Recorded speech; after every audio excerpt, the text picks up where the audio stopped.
deputy observed. The room appeared undisturbed. The bed was neatly made, the television was off, and Vaughn's overnight bag sat unopened near the chair. His jacket hung carefully over the backrest. His wallet, keys, and watch were placed in a straight line on the nightstand.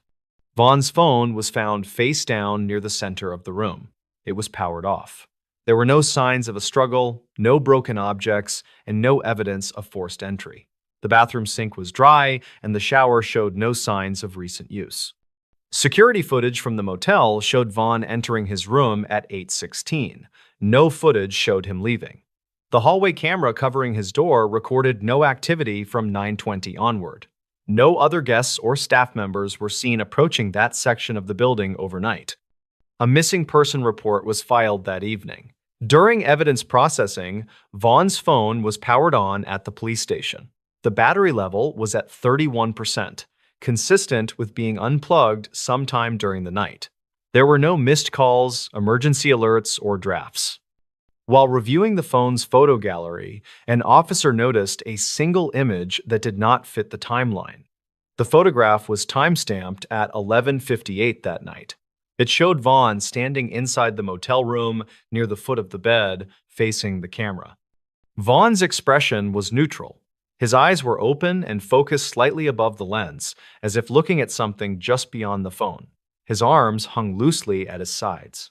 There was no visible blur, suggesting he was standing still. The image was well composed. Based on the angle, the phone appeared to have been placed on the dresser across the room. The photograph had been taken using the rear camera. There was no reflection in the mirror showing another person. The most immediate concern involved the lighting. The room was fully illuminated by the overhead light, casting even shadows across the walls and floor. However, motel maintenance records showed that the overhead fixture in that room had been disconnected weeks earlier. The motel manager confirmed this detail. That room had been part of the renovation wing and had only recently been reopened due to demand. While basic cleaning had been completed, electrical repairs were still pending. The overhead light switch did nothing when tested earlier that evening. Maintenance logs supported the claim.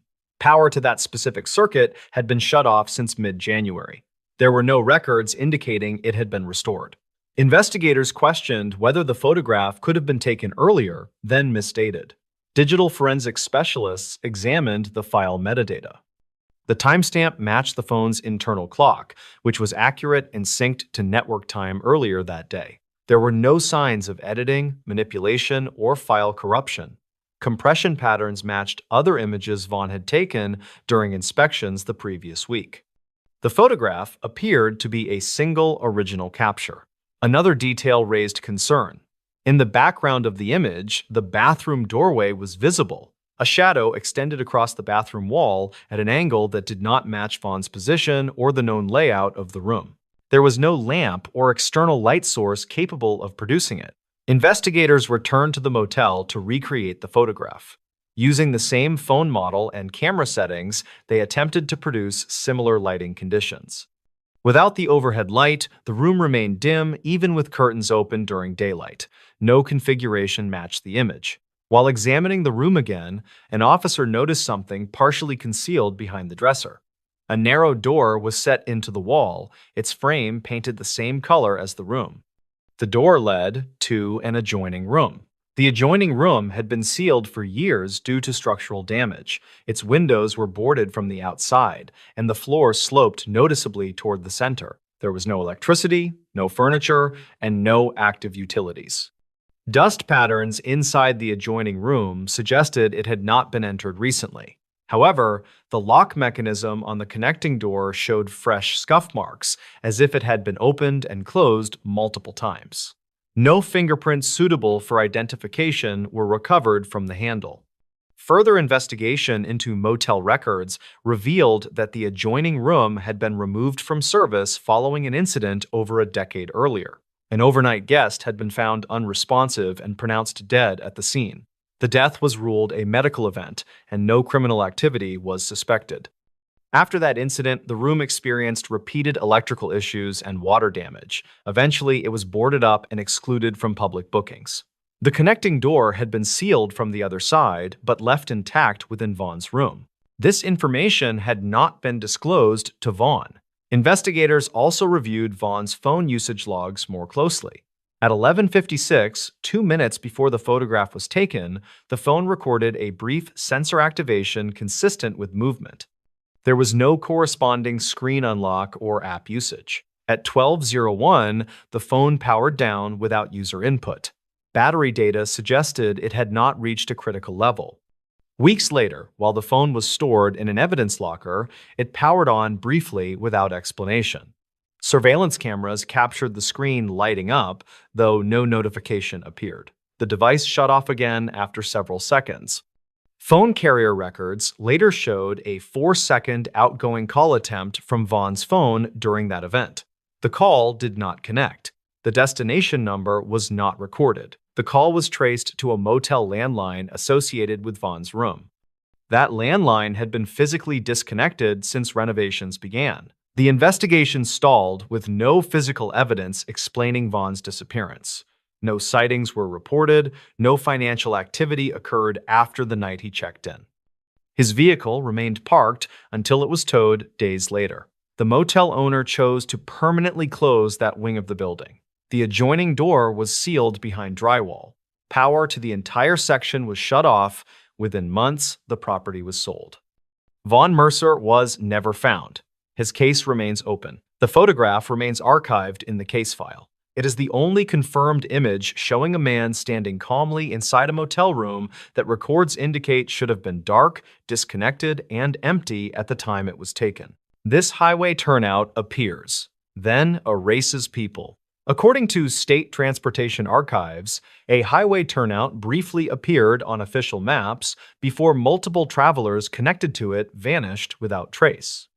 In late August of 2016, a civil engineering surveyor named Nolan Bricks was assigned to document erosion along a remote stretch of interstate cutting through high desert terrain.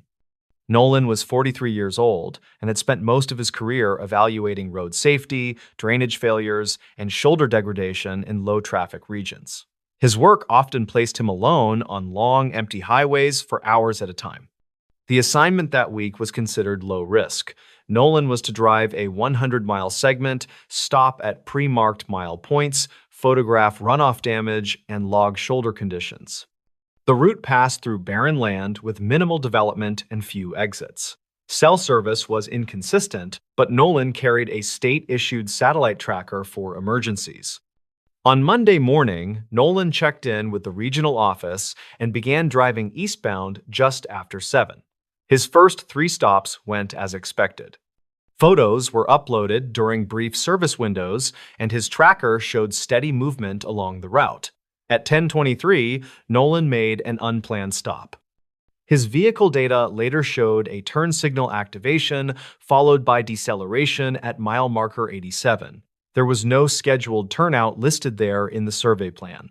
However, Nolan's dash camera recorded a narrow paved pull-off on the right shoulder, marked by a faded reflective sign reading Scenic Rest. The turnout was small, barely wide enough for 2 vehicles.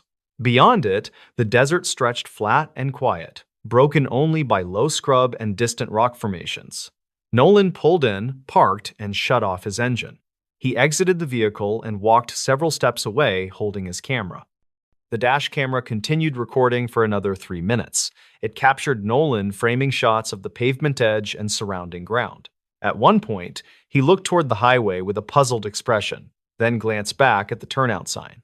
He appeared to check his tablet, then looked up again.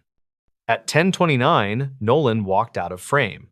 The dash camera showed only the empty turnout and open desert. The recording ended normally when the vehicle battery entered sleep mode. When Nolan failed to check in at noon, the regional office attempted contact. Calls went unanswered. His tracker showed no movement after 10:30. By mid-afternoon, supervisors initiated a welfare check through Highway Patrol. Troopers reached mile marker 87 just before 5. They found Nolan's state vehicle parked on the shoulder, but the turnout was gone. In its place was a continuous stretch of asphalt with no paved pull-off. There was no sign, no widened shoulder, and no tire marks leading away from the road. The vehicle sat partially on gravel, hazard lights off, doors unlocked. Nolan was not inside. His camera, tablet, and safety vest were on the passenger seat. His keys were in the ignition. There were no signs of a struggle or collision. Troopers searched the immediate area, assuming Nolan may have wandered off due to heat or disorientation. The terrain was flat and offered no cover. Visibility extended for miles. No footprints were found beyond the shoulder. The dash camera footage was reviewed that evening. Investigators confirmed it showed a turnout that did not exist at the location where the vehicle was found. Road design plans, satellite imagery, and maintenance records showed no turnout had ever been approved or constructed at mile marker 87. At first, officials suspected a mapping error or an old removed pull-off. However, asphalt aging patterns on the dash camera footage showed the turnout surface matched the condition of the active highway. There were no seams or signs of demolition. Further review revealed Nolan was not the first to stop there. Archived traffic camera data from previous months showed at least 4 vehicles slowing near the same mile marker, signaling right, then accelerating again without stopping. In 2 cases, brake lights activated fully, then disengaged abruptly, as if the drivers changed their minds at the last second. One case stood out. 6 months earlier, a long-haul truck driver named Mrballen had reported pulling into a rest turnout that did not appear on his GPS. He claimed the turnout felt wrong and that his truck stalled briefly before restarting on its own. He did not stop long and reported no incident, but the location matched mile marker 87. Investigators contacted Everett, who confirmed his report. He described the turnout as quiet and oddly clean, with no trash or tire marks. He said the highway noise faded almost completely once he pulled in. When asked why he left, Everett said he felt like staying longer would be a mistake. After Nolan disappeared, the transportation department quietly reviewed accident and missing person reports along the same highway. 2 additional cases surfaced. In 2009, a college student driving overnight was reported missing after last pinging near mile marker 87. His car was found intact 40 miles away at a gas station, keys still inside. He was never found. In 2012, a retired couple traveling cross-country failed to arrive at their destination. Their vehicle was discovered abandoned at a rest stop 2 exits west. Credit card records showed no activity after passing mile marker 87. At the time, none of the cases were linked. Nolan's disappearance forced a closer look. Investigators returned repeatedly to mile marker 87, attempting to document any irregularities. For weeks, nothing appeared. The shoulder remained narrow and uninterrupted. Then, 3 weeks later, during a dawn patrol, a highway maintenance worker named Lyle Corrin reported seeing a pull-off appear briefly in the early light. He described it as a mirage at first, but said it solidified as he approached. Lyle slowed, but did not stop. As he passed the marker, he said the turnout vanished behind him, replaced by normal shoulder. His dashboard camera captured a single blurred frame showing a reflective sign not present in the next frame. That footage was timestamped 6:14 in the morning. State officials closed the investigation publicly, citing lack of evidence. Internally, the site was flagged. Crews were instructed not to stop near mile marker 87 for any reason unless absolutely necessary. Despite this, another incident occurred in 2018. A rideshare driver transporting a passenger across state lines reported that his navigation system rerouted unexpectedly, instructing him to pull over for a rest break. The passenger later told police that the driver slowed near mile marker 87, then suddenly accelerated and refused to explain why. The driver quit the platform weeks later and declined further contact. Satellite imagery reviewed years later showed subtle inconsistencies at the site. On certain dates, the highway shoulder appeared wider by several feet. On others, it did not. The changes did not align with construction schedules or maintenance records. Nolan Bricks was officially declared missing and presumed deceased after 1 year. His family received no explanation beyond the known facts. The state quietly adjusted digital maps, removing any transient data linked to the turnout. Internal memos referred to it only as the transient pull-off anomaly. Today, mile marker 87 remains an unremarkable stretch of highway to most drivers. There is no sign, no widened shoulder, and no reason to slow down. But archived footage, vehicle logs, and witness statements all confirm the same detail. For brief moments, a turnout appears where none should exist. And when someone chooses to stop there, they do not always return. The night guard heard his own voice from an empty floor. According to internal security logs, an audio recording captured a night guard speaking from a floor that was confirmed empty at the time. In early February of 2017, a contracted night security guard named Lucas Wren was assigned to a regional medical storage facility on the outskirts of a mid-sized city. Lucas was 38 years old and had worked overnight security jobs for nearly a decade, mostly at warehouses, office parks, and inactive campuses. His role at the facility was simple. He was to monitor cameras, perform hourly patrols, and report any irregular activity to a central dispatch service. The building was large but quiet. It held archived medical equipment, sealed records, and unused administrative offices spread across 5 floors. Only the first floor remained active during daytime hours. The upper floors were locked, unlit, and officially unused. Overnight, Lucas was the only person inside the building. Lucas began his shift at 10 in the evening. He signed in at the security desk, checked the alarm panel, and confirmed all access points were secure. Camera feeds showed empty hallways and inactive elevators. Motion sensors were armed on floors 2 through 5, set to trigger silent alerts if activated. The first few hours passed without incident. Lucas completed his 11 o'clock patrol of the first floor, checked exterior doors, and logged normal conditions.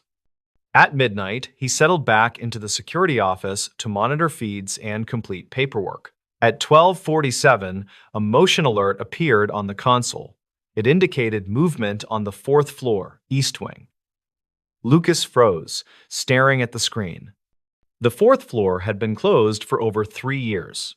No staff had access, and the elevator required a supervisor keycard to reach that level. Lucas pulled up the camera feed for the east wing corridor. The hallway lights were off, as expected. The camera showed an empty corridor with storage doors lining the walls. No movement was visible. Assuming a sensor error, Lucas acknowledged the alert and noted it in the log.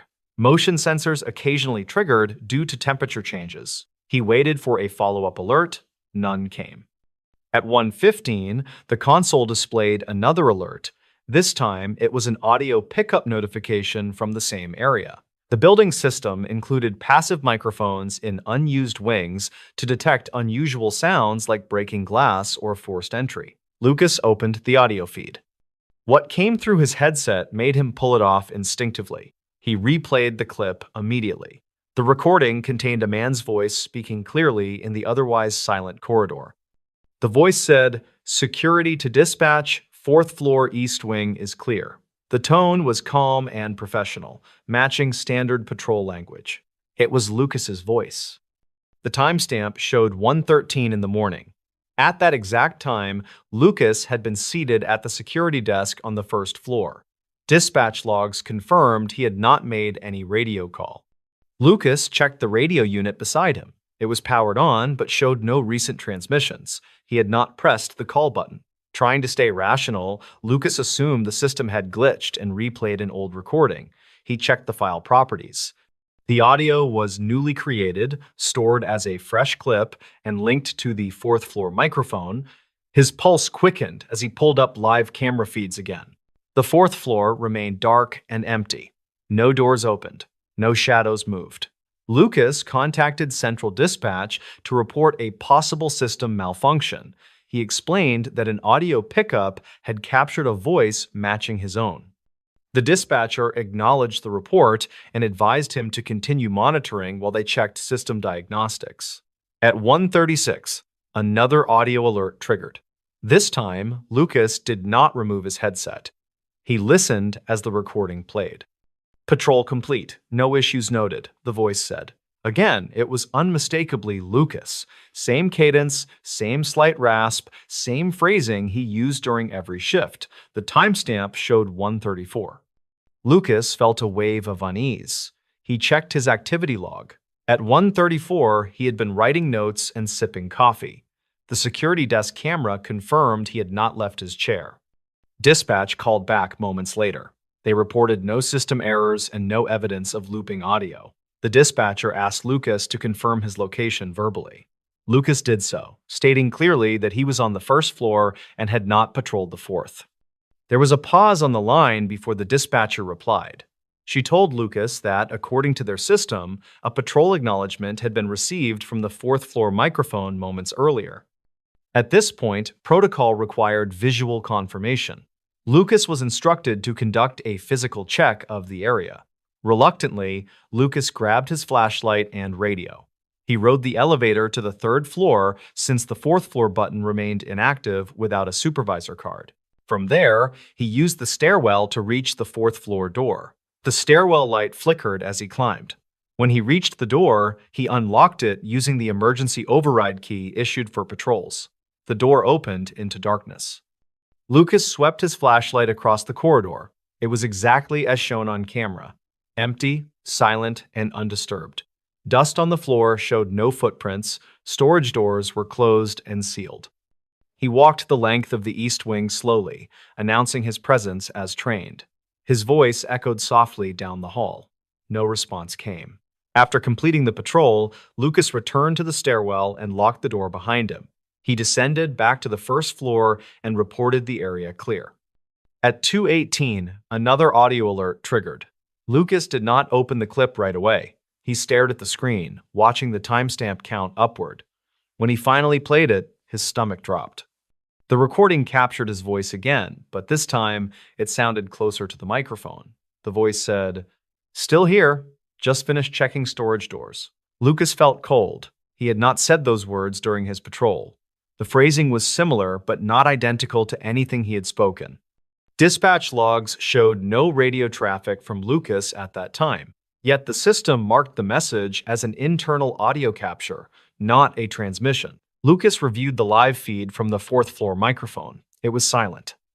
At 2:40, motion sensors on the fourth floor triggered again, this time in the west wing. Cameras still showed nothing.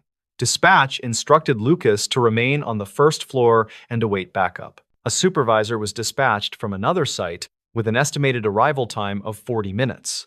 While waiting, Lucas reviewed previous shift logs. He discovered something unsettling. Over the past 6 months, there were 3 instances where audio alerts had been logged overnight from the fourth floor. In each case, the recordings were brief and marked as system noise. No one had reviewed them closely. Lucas opened the archived files. Each clip contained a male voice speaking patrol-style phrases. The voice was not clearly identified in the notes, but to Lucas, it sounded uncomfortably similar to his own. The earliest clip was dated November of 2016, months before Lucas was assigned to the site. At 3:11, the supervisor arrived and entered the building. Together, they reviewed the logs and audio files. The supervisor agreed the voice sounded like Lucas, but could not explain how that was possible. They conducted a joint patrol of the fourth floor. Again, nothing was found. By morning, the incident was escalated to facility management. An internal investigation was launched. Audio equipment on the fourth floor was inspected and tested. No faults were found. No stored recordings matched the ones captured that night. The conclusion listed the event as an unexplained audio anomaly. Lucas requested reassignment and was granted it within a week. He refused to work night shifts after that. Before leaving the site, Lucas was asked to review one final clip discovered during a deeper system audit. The recording was timestamped 2013, long before Lucas worked security at all. The voice on the recording used his exact phrasing, his exact tone, and ended with the words, "End of shift." The fourth floor remains closed. Audio monitoring was later disabled. The recordings remain archived, labeled clearly with date, time, and location.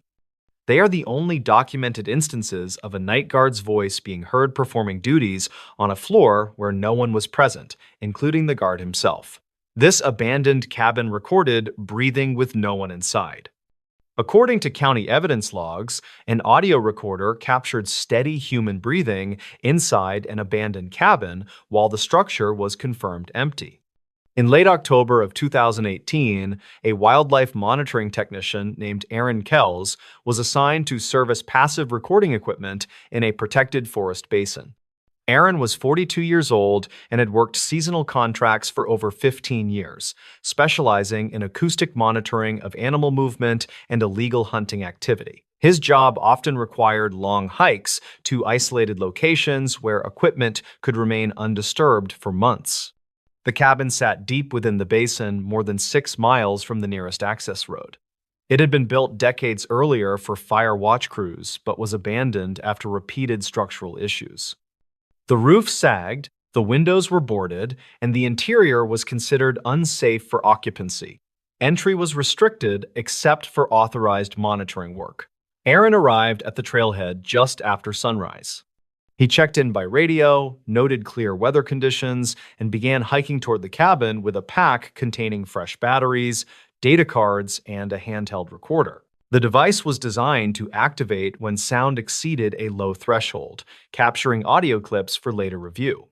The plan was simple. Aaron would replace the recorder mounted inside the cabin, test it briefly, then leave before dusk. He had performed similar work dozens of times without incident. When Aaron reached the cabin shortly after noon, he performed a standard exterior check.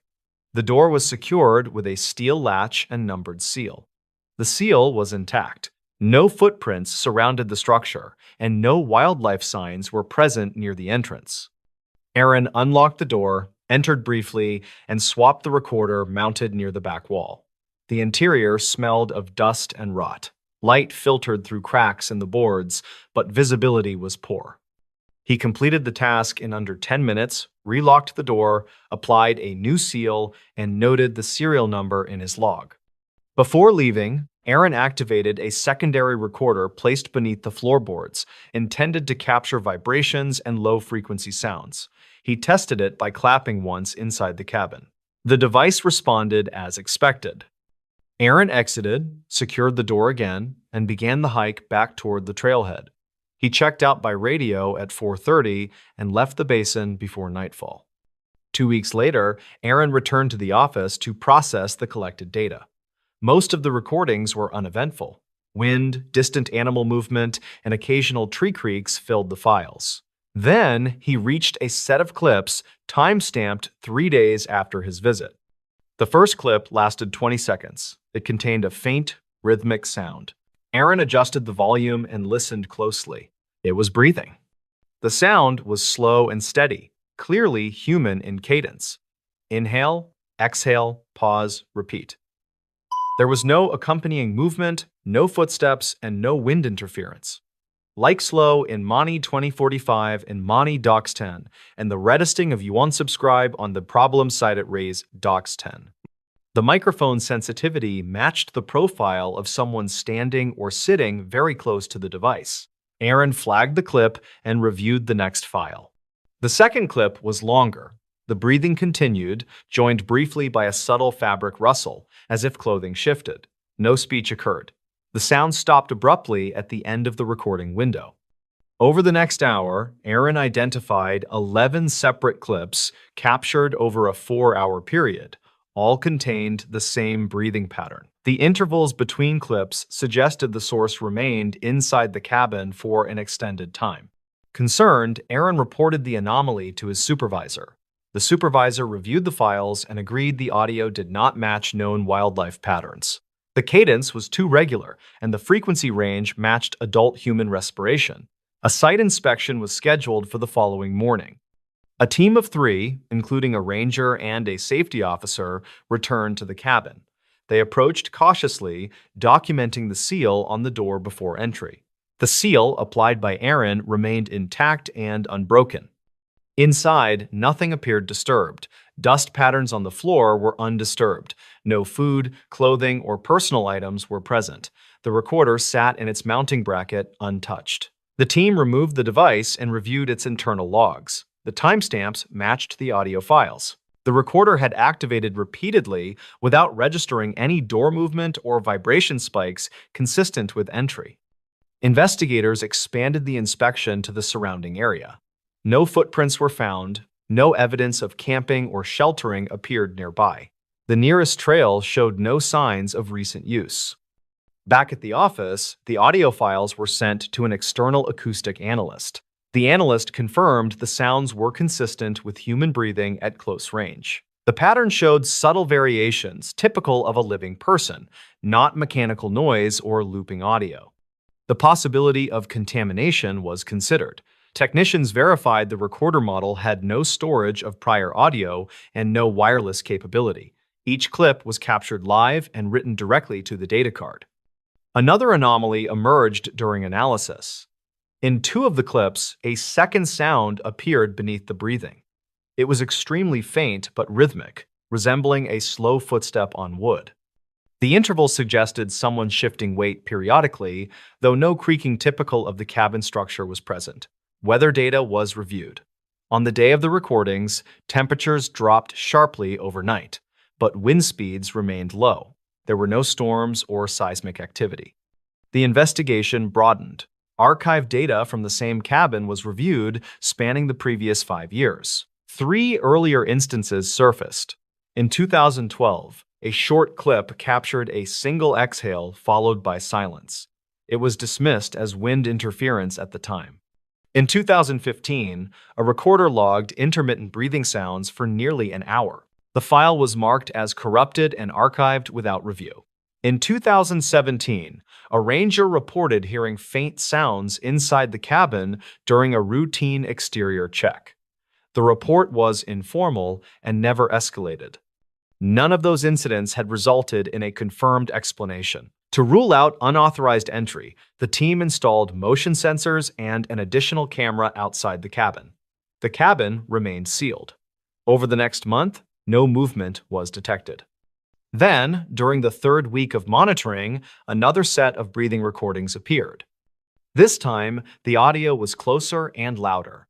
In one clip, a brief whisper-like sound occurred, though no words could be identified. The sound profile suggested the source was directly above the recorder. Investigators reviewed the external camera footage corresponding to the timestamps. The cabin exterior remained unchanged. No doors opened, no shadows past the windows. A structural engineer examined the cabin and confirmed there were no crawl spaces large enough to conceal a person. The floorboards were intact.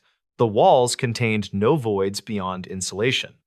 The county classified the recordings as unexplained biological audio events. The cabin was removed from active monitoring. All equipment was retrieved, and access to the site was restricted further. Aaron Kells completed his contract later that year and declined to renew. He stated he no longer felt comfortable working isolated assignments. The recordings remain stored in the county archive, labeled with time, date, and location. They are the only confirmed instances of sustained human breathing captured inside a sealed structure with no evidence of entry. The cabin still stands in the basin, locked and unused. No one has been assigned to enter it since. Dispatch logs from this town end abruptly at the same minute. According to regional emergency archives, every dispatch log from a single town stopped recording at exactly the same minute without explanation. In early April of 2019, a communications analyst named Victor Rowe was assigned to audit archived emergency records from several rural municipalities. Victor was 46 years old and worked for a state oversight contractor responsible for reviewing data integrity, response timing, and equipment compliance. His work was usually uneventful, involving long hours comparing timestamps and cross-checking call summaries. One town in particular drew his attention almost immediately. The town was small, isolated, and surrounded by farmland and low forest. It operated a combined dispatch center handling police, fire, and medical calls for a population under 4,000. Nothing about it suggested unusual activity. Response times were average, call volume was low, staffing was minimal but consistent. What stood out was the ending. Every dispatch log across every system ended at the same minute. Victor noticed it while reviewing call summaries from 2019. The log stopped at 11:17 in the evening on March 26th. There were no entries after that time, no system shutdown notice, no transition to a backup server. The data simply stopped. At first, Victor assumed the files were incomplete. He checked earlier years. 2018 ended the same way, 11/17, March 26th. So did 2017. And 2016. Victor expanded the search. Every available digital dispatch record from that town ended at 11:17 on March 26th, regardless of year. Police calls, fire calls, ambulance dispatches, internal radio logs, even automated system health checks all stopped at that minute. Earlier years used different software platforms, different vendors, and different hardware. Yet the ending point remained identical. Victor contacted the county office to request clarification. The clerk confirmed the town still operated its own dispatch center. Calls were handled locally and then mirrored to county systems when necessary. There had been no reported outages or closures. When Victor asked for records after 11:17, the clerk paused. She said those records were not accessible through normal requests and suggested he speak with the town administrator. Victor scheduled a visit. He arrived in town 2 days later. The dispatch center was housed inside the municipal building, a low concrete structure beside the police station. From the outside, everything appeared normal. Patrol cars were parked. Lights were on. People came and went. Inside, Victor met the town administrator, a man named Harold Metz. Harold was in his early 60s and had worked for the town for most of his career. When Victor explained his findings, Harold did not seem surprised. He said the issue had been noticed before.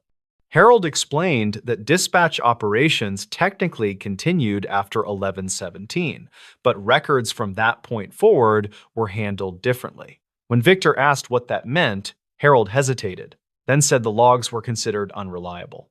Victor requested to see them anyway. Harold declined, stating the records were restricted under an internal policy enacted years earlier. He did not elaborate.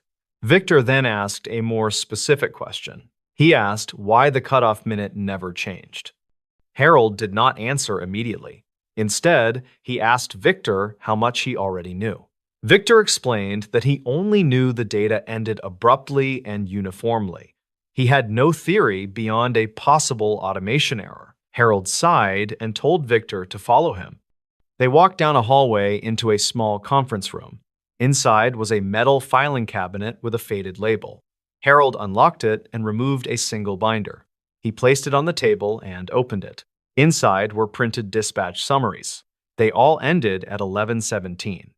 Harold explained that years ago, before the town upgraded its systems, dispatchers noticed something odd. Every year, on March 26th, calls would continue to come in after 11:17, but the recordings and logs would not save properly. At first, they blamed equipment, then software, then human error, but the problem persisted through multiple upgrades. Harold said the town stopped attempting to preserve logs after that minute because reviewing them caused issues. Dispatchers reported audio distortion, missing segments, and entries that contradicted known events. Victor asked what kind of contradictions. Harold said there were calls logged that no one remembered taking. Units were dispatched that no one recalled sending. Responses were recorded for incidents that never appeared on police or medical reports. Victor requested audio samples. Harold shook his head and said those were not kept. Victor pressed further. He asked why the cutoff time was always 11:17. Harold told him that was when it started. The first incident occurred years earlier, long before Victor's review period. On March 26th of that year, at exactly 11:17, the dispatch center received a call that no one could explain. The call did not come from a phone number. It appeared as an internal line. The dispatcher who answered it reported hearing background noise consistent with the town square, even though the square was empty at that hour. Then a voice spoke, stating an address that did not exist. When the dispatcher attempted to clarify, the call ended. Minutes later, another call came in. this time requesting medical assistance for the same non-existent address. Then another, and another. Units were dispatched. They found nothing. After midnight, calls continued. Some referenced incidents from earlier in the day, some referenced people who were already accounted for, others referenced situations that had not yet occurred. By morning, the dispatch logs were incoherent. The town reviewed the records and decided not to forward them to the county. They archived them internally. The following year, the same thing happened. Same date, same minute. Victor asked how dispatchers handled it now. Harold explained that on March 26th, shifts were scheduled differently. Dispatchers were instructed to handle calls verbally and document only minimal summaries. After 11:17, recordings were disabled manually. Victor asked if calls still came in. Harold said yes. Victor asked if those calls were real emergencies. Harold said some were. Others were not. Victor requested to speak with the dispatcher. Harold arranged a meeting with a senior dispatcher named Elaine Foster. Elaine had worked the center for over 20 years. She confirmed Harold's account. Elaine said that at 11:17, the tone of calls changed. Background noise became inconsistent. Callers provided details that were technically accurate, but contextually wrong. She described calls reporting fires in buildings already burned years earlier, medical emergencies involving people who were sitting safely at home, reports of accidents that later occurred hours after the call was received. Victor asked why they continued to answer the phones. Elaine said because not answering them made things worse. In 1 year, they attempted to reroute calls to the county after 11:17. The county dispatch center received a flood of calls with incorrect routing data. Several calls originated from lines that did not exist. One county dispatcher reported hearing her own voice speaking back to her through the line. After that, the town resumed local handling. Victor asked if anyone had ever been harmed due to these anomalies. Elaine said no one could say for sure. She did say that several incidents reported during the 11:17 window later matched real events in altered forms, minor injuries instead of severe ones, property damage instead of loss of life, near misses instead of collisions. Victor reviewed physical logbooks from earlier decades. Even handwritten logs stopped at the same minute. Some pages contained marginal notes written later, short phrases like incomplete, unstable, do not copy. Victor requested to stay overnight on March 26th. Harold strongly advised against it. Victor insisted. The town allowed him to observe from the conference room without direct system access. At 11:16, the dispatch center was calm. At 11:17, the room changed. Victor could not describe it clearly later. He said the air felt heavier. The radios crackled more often, the phone lines lit up more frequently. He heard calls being answered. He heard addresses spoken that did not appear on any map. He heard a dispatcher repeat information slowly, as if trying to ground it. Victor checked his watch repeatedly. At 11:30, he noticed something else. The wall clock above the consoles had stopped. It read 11:17. All of them had. Victor left the next morning with limited notes. His official report cited data corruption and legacy system conflicts. Privately, he archived his findings. The dispatch logs from the town still end at 11:17. They always have. And according to those who work there, the calls never really stop. This lake returned a body that wasn't missing. According to county recovery records, a body was pulled from a lake belonging to a man who was confirmed alive at the time. In mid-June of 2020, a water quality inspector named Patrick Elrow drove to a remote reservoir to conduct routine sampling. Patrick was 51 years old and had worked for the Regional Environmental Authority for over 20 years. His job involved checking algae levels, measuring oxygen content, and inspecting shoreline runoff points.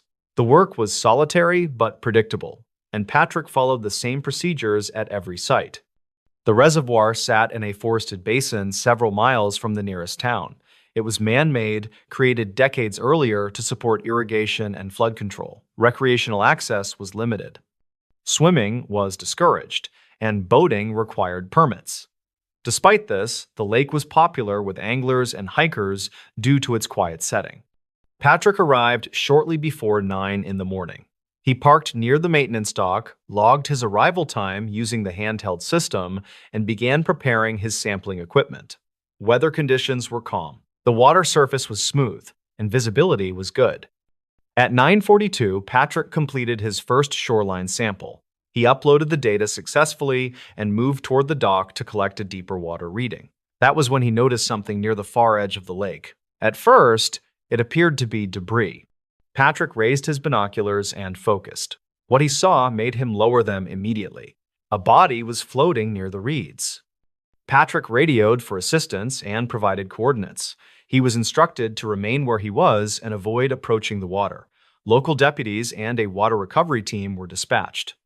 Within 40 minutes, responders arrived. The body was retrieved carefully and brought to shore.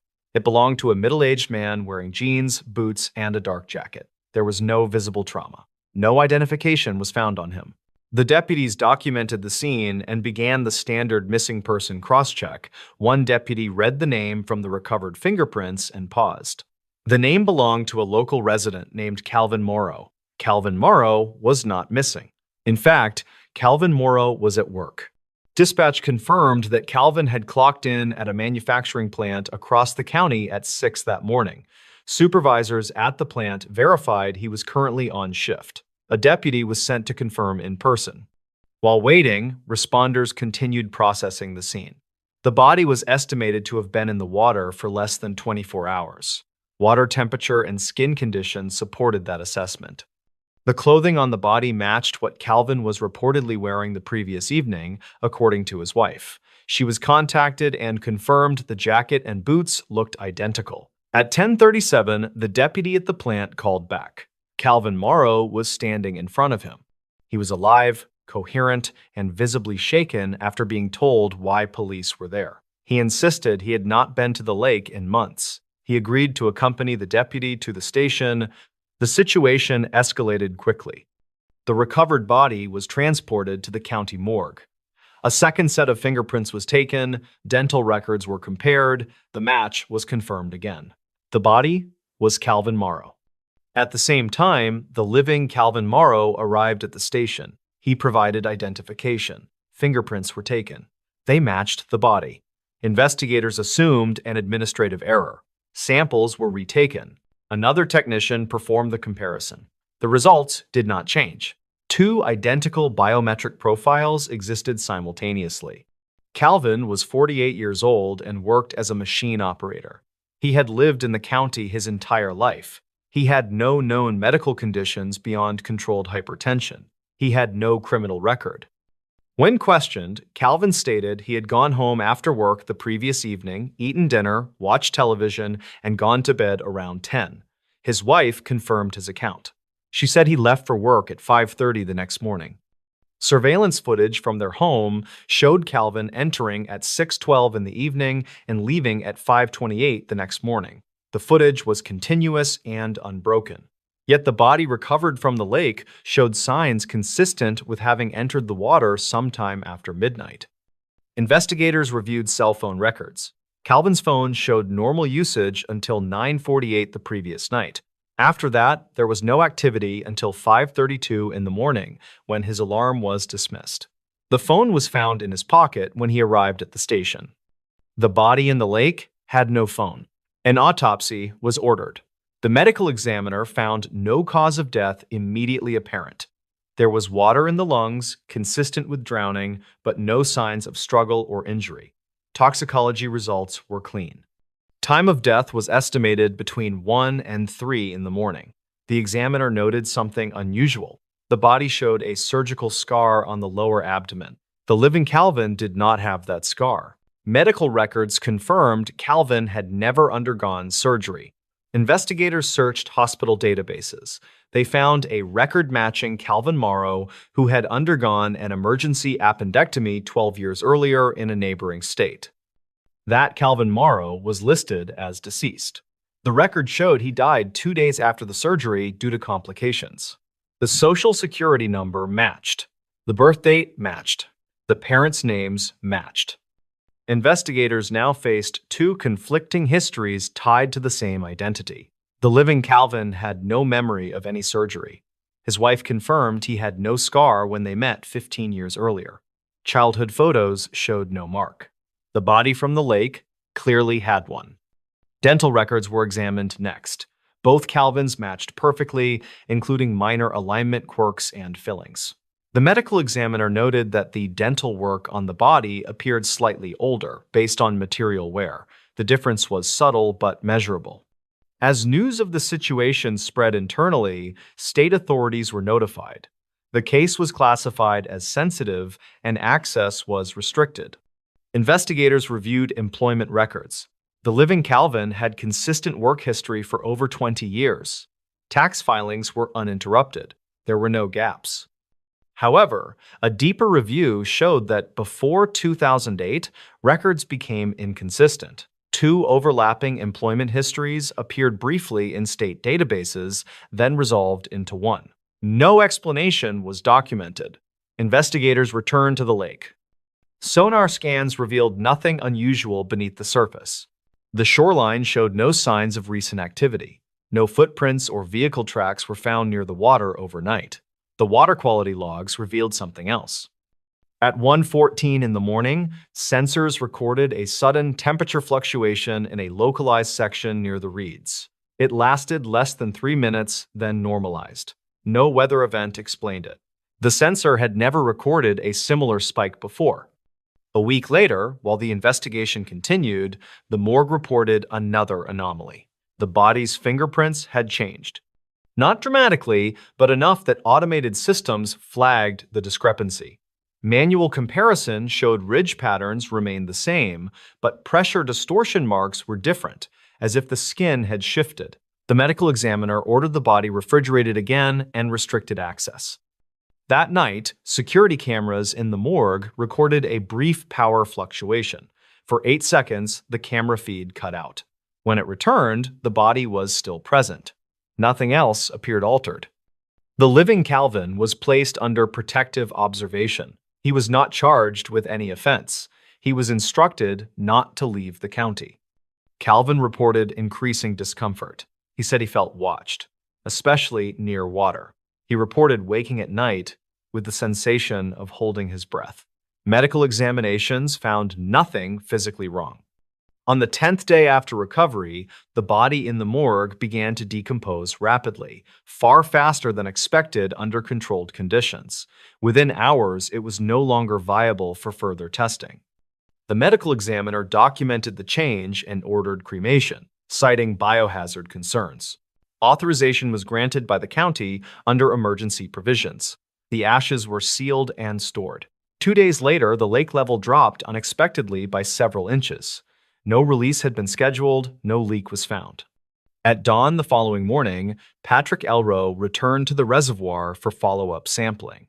Near the same reeds, something floated at the surface. It was a jacket. The jacket belonged to Calvin Morrow.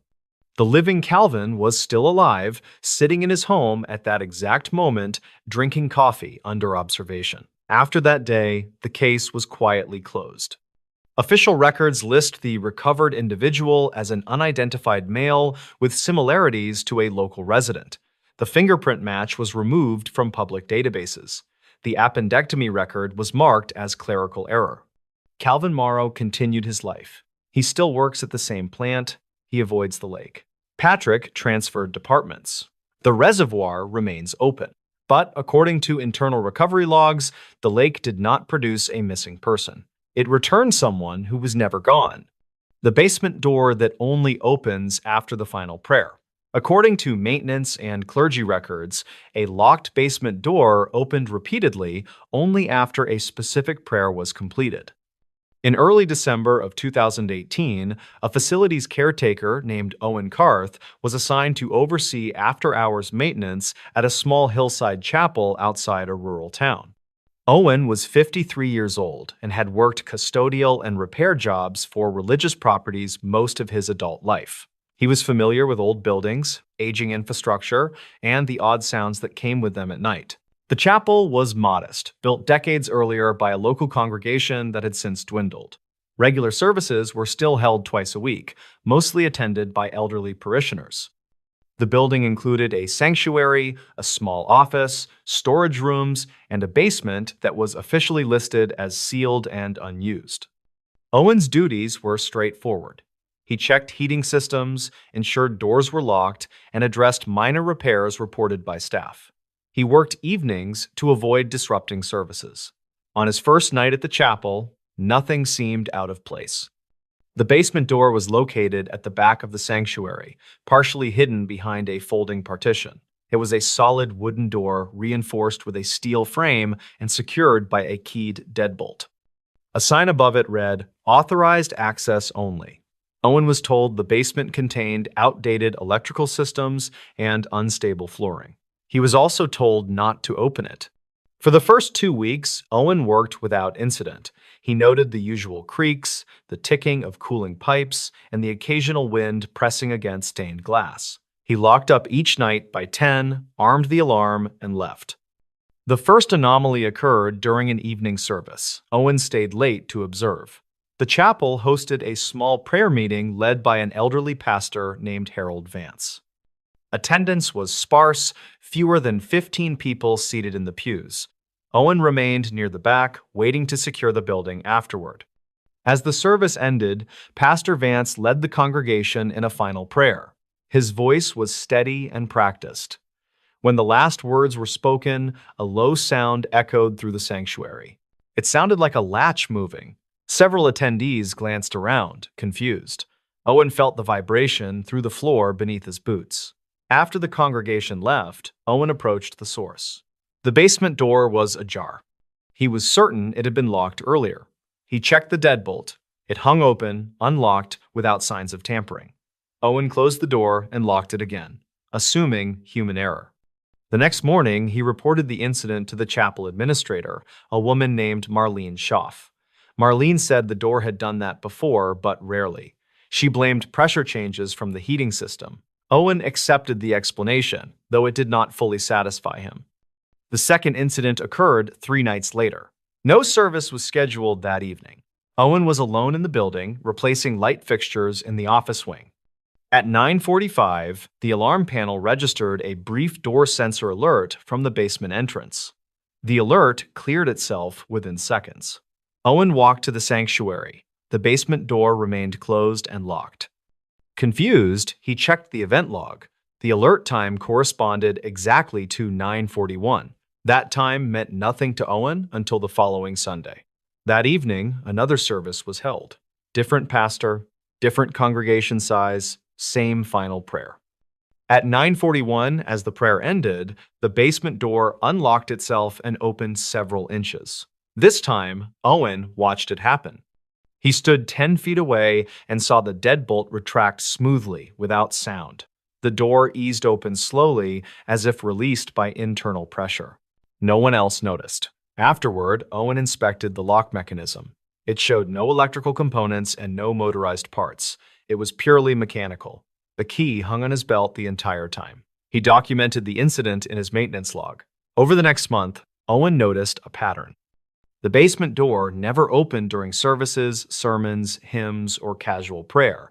It only opened after the final prayer that closed the service. Not every time, but often enough to be undeniable. He began checking timestamps against service schedules. In every instance where the door unlocked, the time matched the exact moment the final prayer concluded. Owen brought this information to Marlene. She grew uncomfortable and admitted there was more history to the basement than she had disclosed. She explained that the chapel had once included a lower worship space used for private confession and night prayer.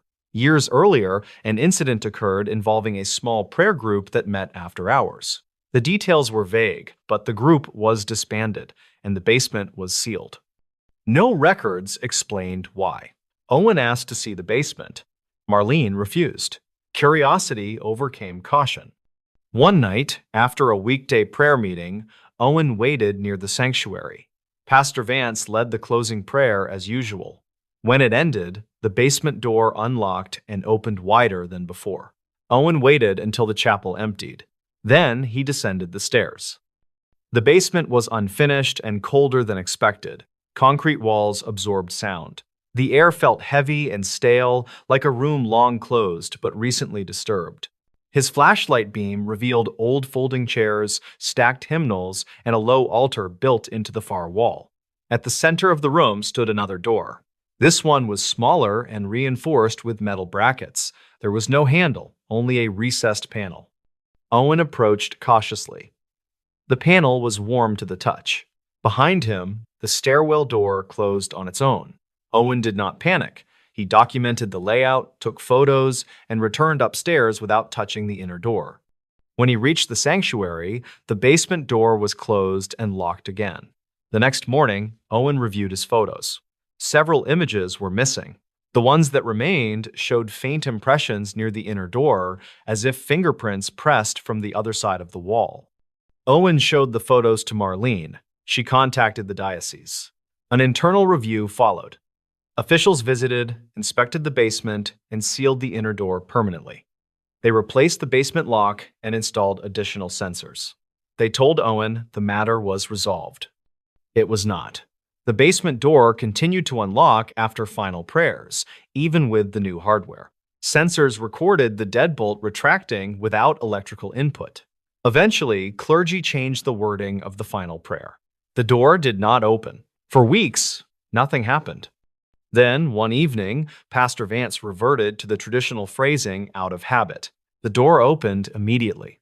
The diocese ordered the chapel closed temporarily. Owen was reassigned. Before leaving, he was asked to sign a confidentiality agreement. He refused. Owen later learned the original prayer used to close services matched wording used in an older rite, one no longer practiced publicly. The rite was meant to mark the end of communal protection. The basement door remains sealed. The chapel reopened with revised liturgy. According to maintenance logs, no further openings have occurred. But Owen keeps copies of the sensor data. Every time the final prayer was spoken in full, the door responded. As if something below understood it was being dismissed, and waited for permission to move again. This emergency call was answered by someone who died years ago. According to county communications records, an emergency call was answered by a dispatcher who was officially deceased at the time. In late January of 2021, a systems auditor named Malcolm Iyer was assigned to review irregular call routing issues in a regional emergency dispatch network. Malcolm was 52 years old and had spent most of his career evaluating public safety infrastructure, focusing on redundancy failures and audio routing anomalies. His work was usually technical and detached, rarely involving people directly. The issue that triggered the review appeared minor at first. A single emergency call, placed from a rural township, showed an unusual routing marker. The call had been answered promptly, logged correctly, and resolved without escalation. The problem was not the response, but the responder. The dispatcher ID attached to the call belonged to a woman named Ruth Calder. Ruth Calder had died 9 years earlier. Malcolm initially assumed the ID had been reused improperly. That happened occasionally when old accounts were not fully purged from legacy systems. He checked the personnel database. Ruth Calder was listed as retired in 2011, deceased in 2012. Cause of death was listed as a stroke. Her employee badge had been deactivated, her credentials had been revoked. Her workstation had been reassigned. Yet the call record showed her dispatcher ID, voice authentication token, and login signature all active for a 6-minute window on January 22, 2021. Malcolm pulled the audio file. The call had been placed at 2:47 in the morning by a resident reporting a vehicle stalled on an icy road. The caller sounded calm, slightly confused, but not distressed. The dispatcher answered immediately. "County emergency. What's your location?" the voice said. Malcolm paused the playback. He had listened to hundreds of dispatcher recordings over the years. He knew the cadence, the pacing, the tone. This voice was older, steady, precise. He checked the archived training recordings. The voice on the call matched Ruth Calder. It was not approximate. It was exact. Ruth had been known for her clarity and deliberate phrasing. She spoke slowly, avoided filler words, and repeated critical information verbatim. Every one of those habits appeared in the recording. Malcolm listened through the entire call. Ruth guided the caller through basic safety steps, asked appropriate follow-up questions, and dispatched a patrol unit. The call ended normally. There were no glitches, no distortion, no overlapping audio. The patrol unit arrived 12 minutes later and assisted the driver. The officer filed a routine report. No one noted anything unusual. Malcolm checked the shift roster. At 2:47, the dispatch center had 3 active dispatchers. None of them were logged into Ruth's old console. All 3 denied handling the call. Their biometric logins confirmed they had not. Malcolm requested access to the dispatch floor security footage. The footage showed the room at the time of the call. 3 dispatchers sat at their stations. No one occupied Ruth's former desk, which had been removed years earlier. No one appeared to react to the call being answered elsewhere. The audio routing log showed the call had been handled internally, not forwarded, not replayed, not automated. Malcolm escalated the issue to the county communications director. The director authorized a deeper audit but instructed Malcolm not to share the finding widely. Malcolm began searching older records. He found another call. Then, another. Over the past 4 years, there were 7 emergency calls answered by Ruth Calder. All occurred between 2:30 and 3:10 in the morning.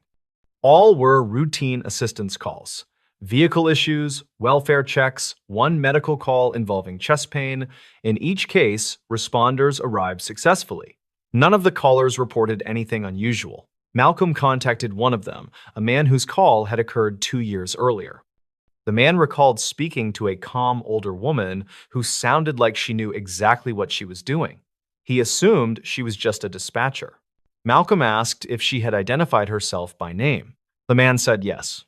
She said, "This is Ruth, stay with me." That phrase appeared in the audio logs. Malcolm reviewed Ruth Calder's employment history. She had worked dispatch for 26 years. She was respected, methodical, and known for covering overnight shifts during staffing shortages. Coworkers described her as someone who never left a call unfinished. Ruth suffered a fatal stroke at home after retiring. She had not died on duty. Her workstation had been dismantled within weeks. Malcolm examined the technical side. Ruth's dispatcher ID should not have been able to authenticate without biometric input. The system required voice pattern matching and physical console access. Yet the logs showed both had occurred. Malcolm requested a test. With permission, he scheduled a controlled audit during the early morning window. He arranged for a test call to be placed from a secure line at 2:47. At exactly 2:47, the test phone rang. It was answered immediately. "County emergency.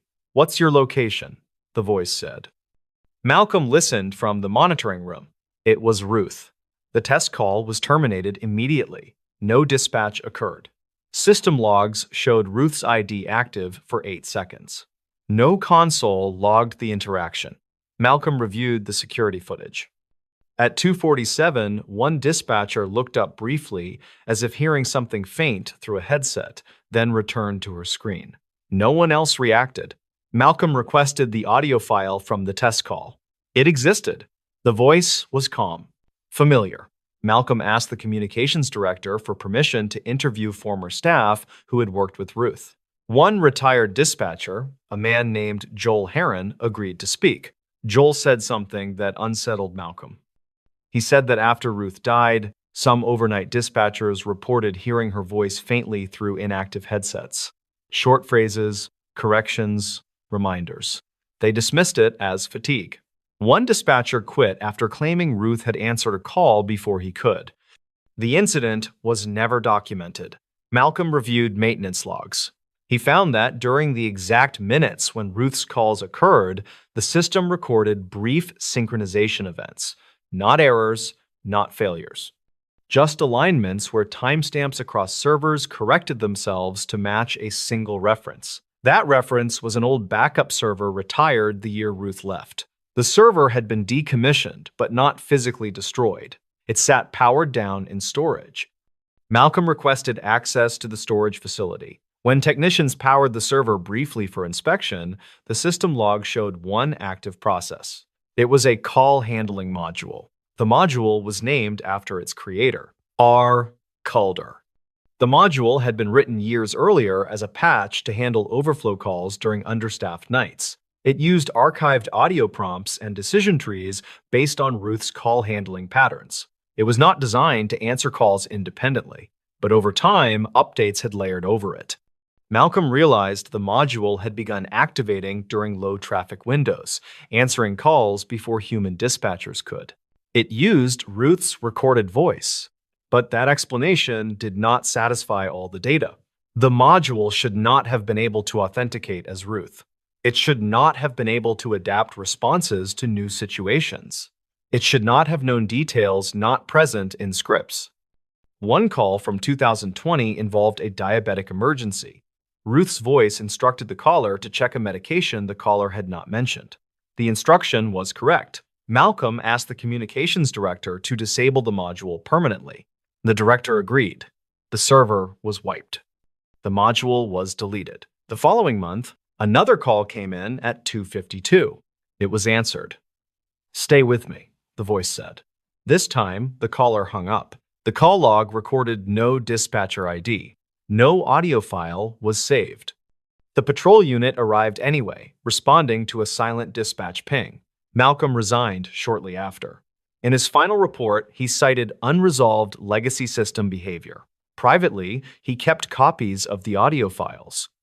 They remained the only records of emergency calls calmly answered by someone who had been dead for nearly a decade. Calls that were handled correctly. Calls that helped people. Calls answered by someone who, according to every official record, should not have been there at all. The security tape from this bridge is missing one person. According to Transportation Authority records, a security camera recorded a group crossing a bridge, but one confirmed individual never appeared on the footage. In late September of 2019, a structural safety inspector named Darren Holt was assigned to review pedestrian traffic footage from a concrete suspension bridge spanning a narrow river gorge. Darren was 47 years old and worked for a private firm contracted to assess wear patterns, crowd flow, and safety compliance on aging infrastructure. His job usually involved spreadsheets, timestamps, and long hours watching uneventful video. The bridge itself was unremarkable. It connected a small residential district to a public park and was used daily by joggers, cyclists, and families. There were no tolls, no checkpoints, and no access restrictions. The camera system had been installed 5 years earlier after minor vandalism incidents, and it recorded continuously from dusk until dawn. Darren's review focused on an incident reported by local police. A group of 5 people had crossed the bridge together late one evening. 4 were later seen on the far side. 1 was not. That person was not reported missing at the time. The group consisted of co-workers from a nearby distribution center who had finished a late shift and decided to walk together toward the bus stop near the park. Their names were logged during a routine police interview days later after questions arose about a discrepancy in head count reported by witnesses. All 5 co-workers agreed on one fact. They had crossed the bridge together. The missing individual was a man named Eric Voss. Eric was 32 years old and worked inventory control. He was described by co-workers as quiet, punctual, and uneventful. He had no known medical conditions and no history of erratic behavior. On the night in question, the group left work just after 10:30. Surveillance footage from the distribution center parking lot showed all 5 walking toward the street. Street cameras captured them approaching the bridge entrance together at 10:42. That was where the discrepancy began. Darren pulled the bridge footage from that night and slowed it down. The camera angle covered the entire span from end to end. The timestamp was stable. The image quality was clear. At 10:43, 4 people entered the frame. They walked side by side, talking casually, moving at a normal pace. There was no 5th person. Darren checked the previous frame. At 10:42 and 58 seconds, the same 4 entered view. No one else appeared before or after them for the next 3 minutes. Darren assumed a simple explanation. Perhaps Eric had stopped briefly before the bridge, fallen behind, or taken a different route. He checked street cameras on both sides.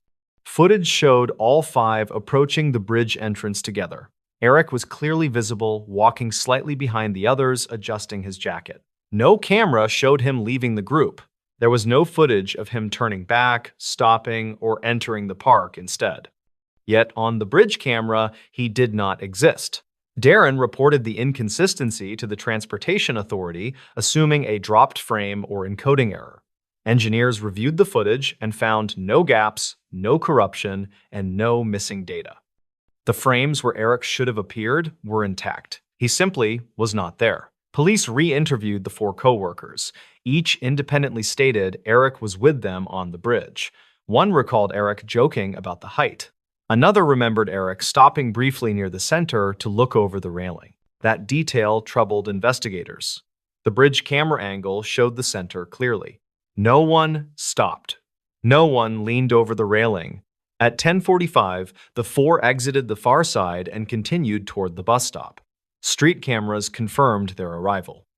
Eric did not appear. At 10:47, Eric's phone connected briefly to a cell tower near the bridge. The connection lasted 12 seconds, then dropped. No calls or messages were sent. The phone was never recovered. At the time, Eric was not reported missing because his roommates assumed he had stayed with friends. His employer assumed he took a personal day. It was not until 3 days later that concern was raised. By then, the bridge footage had already been reviewed for unrelated reasons, and the discrepancy was noticed by chance. A search of the river gorge was conducted. The water was shallow and slow-moving. No body was found, no clothing, no personal items. The bridge showed no signs of damage or disturbance. No reports of accidents or falls were logged that night. Darren continued reviewing footage from other nights. He discovered something unsettling. Over the previous 2 years, there were 3 other instances where bridge footage showed groups crossing with fewer people than were later confirmed present. In one case, a cyclist riding with 2 friends appeared alone on the bridge camera. In another, a couple walking with a child appeared as only 2 figures. In all cases, the missing individual later reappeared elsewhere, alive, confused, and unable to explain the gap. Eric did not reappear. Darren compared timestamps across cameras. In every case, the disappearance occurred within the first 10 seconds of entering the bridge frame. There were no lighting changes, no compression artifacts, no occlusions. The camera simply did not render the person. Engineers tested the system extensively.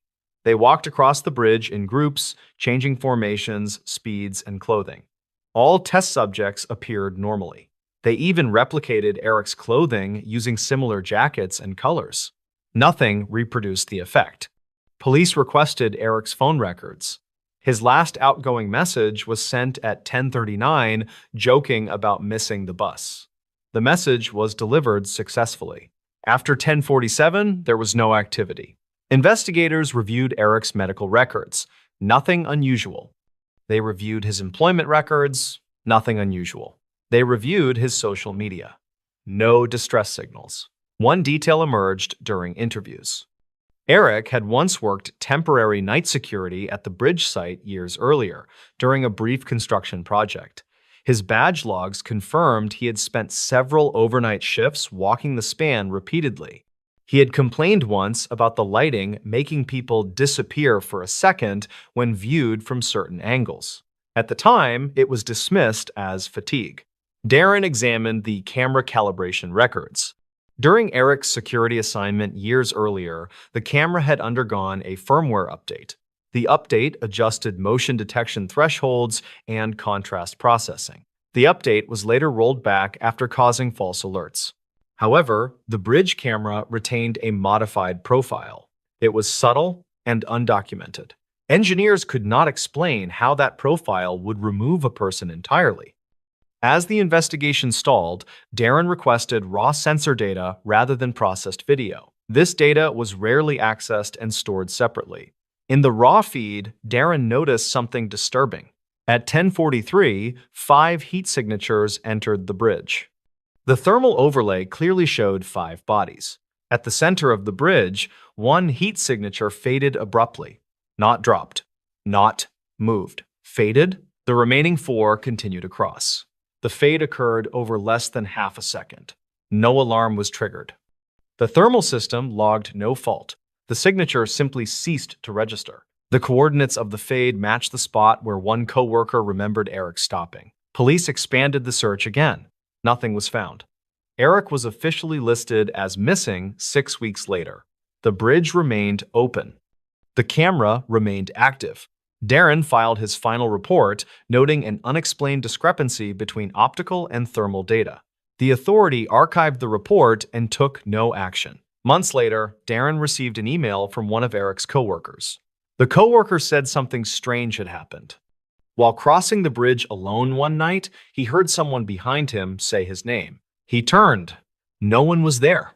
The bridge camera footage from that night showed him crossing alone. No anomalies. Eric Voss was never found. The security tape still exists. It shows 4 people crossing a bridge, but every record agrees there should have been 5. And one of them is missing, not just from the footage, but from the place where he should have been seen at all. This closed hospital wing still broadcasts calls at night. The history of the St. Jude Medical Facility was defined by a series of strange mechanical failures that no technician could ever fully explain. For nearly 20 years, the east wing of the building had been completely sealed off from the public after a massive structural leak. Silas Vance worked as the lead maintenance supervisor for the entire campus, and he was responsible for the graveyard shift monitoring the security consoles. Silas was 52 years old and had spent most of his adult life fixated on the complex wiring of old industrial buildings. His goal for the night was simply to complete a routine inspection of the active power grids before the morning shift arrived. Everything seemed quiet until a single red light began to blink on the ancient switchboard located in the basement of the facility. This light indicated that an internal telephone line from the abandoned East Wing was suddenly drawing power and trying to connect. Silas knew that the phone lines in that specific section had been physically cut more than a decade ago during the renovation. He watched the light pulse in a rhythmic pattern that matched the steady beat of a human heart while the room stayed silent. The supervisor decided to investigate the signal because he feared a short circuit might cause a fire in the drywood framing. Silas grabbed his heavy tool bag and a powerful flashlight before heading toward the rusted metal doors that separated the 2 wings. He pushed through the heavy barrier and immediately noticed that the air inside the abandoned section felt significantly colder than the hallway. According to maintenance logs from 1994, this part of the building once housed the pediatric recovery ward and the records office. Dust covered every surface in thick gray layers, and the only sound was the crunch of broken glass under his heavy work boots. Silas reached the nurses' station where the primary hub for the internal communication system was once located, and he stopped to listen. A faint scratching sound echoed through the hallway, like someone was dragging a fingernail across the surface of a metal desk nearby. He turned his flashlight toward the sound and saw an old rotary telephone sitting on a plastic chair in the middle of the corridor. The cord for the phone was missing, yet the internal bell inside the plastic housing began to ring with a sharp metallic tone. Silas picked up the receiver with a shaking hand and held it to his ear while he held his breath to listen. He heard a series of rapid clicks, followed by the muffled sound of a woman speaking in a very hurried and frantic voice. The woman reportedly identified herself as a night nurse named Meredith, and she asked why the patient in room 412 was missing. Records from the hospital archive later showed that a nurse named Meredith worked in this wing during the summer of 1982. Silas tried to respond, but the line only emitted a high-pitched static that made his ears ring with a sharp pain. He dropped the receiver and watched as it swung back and forth on its short cord while the voice continued to speak. The woman on the line started reciting a list of names and dates that sounded like a series of official hospital discharge logs.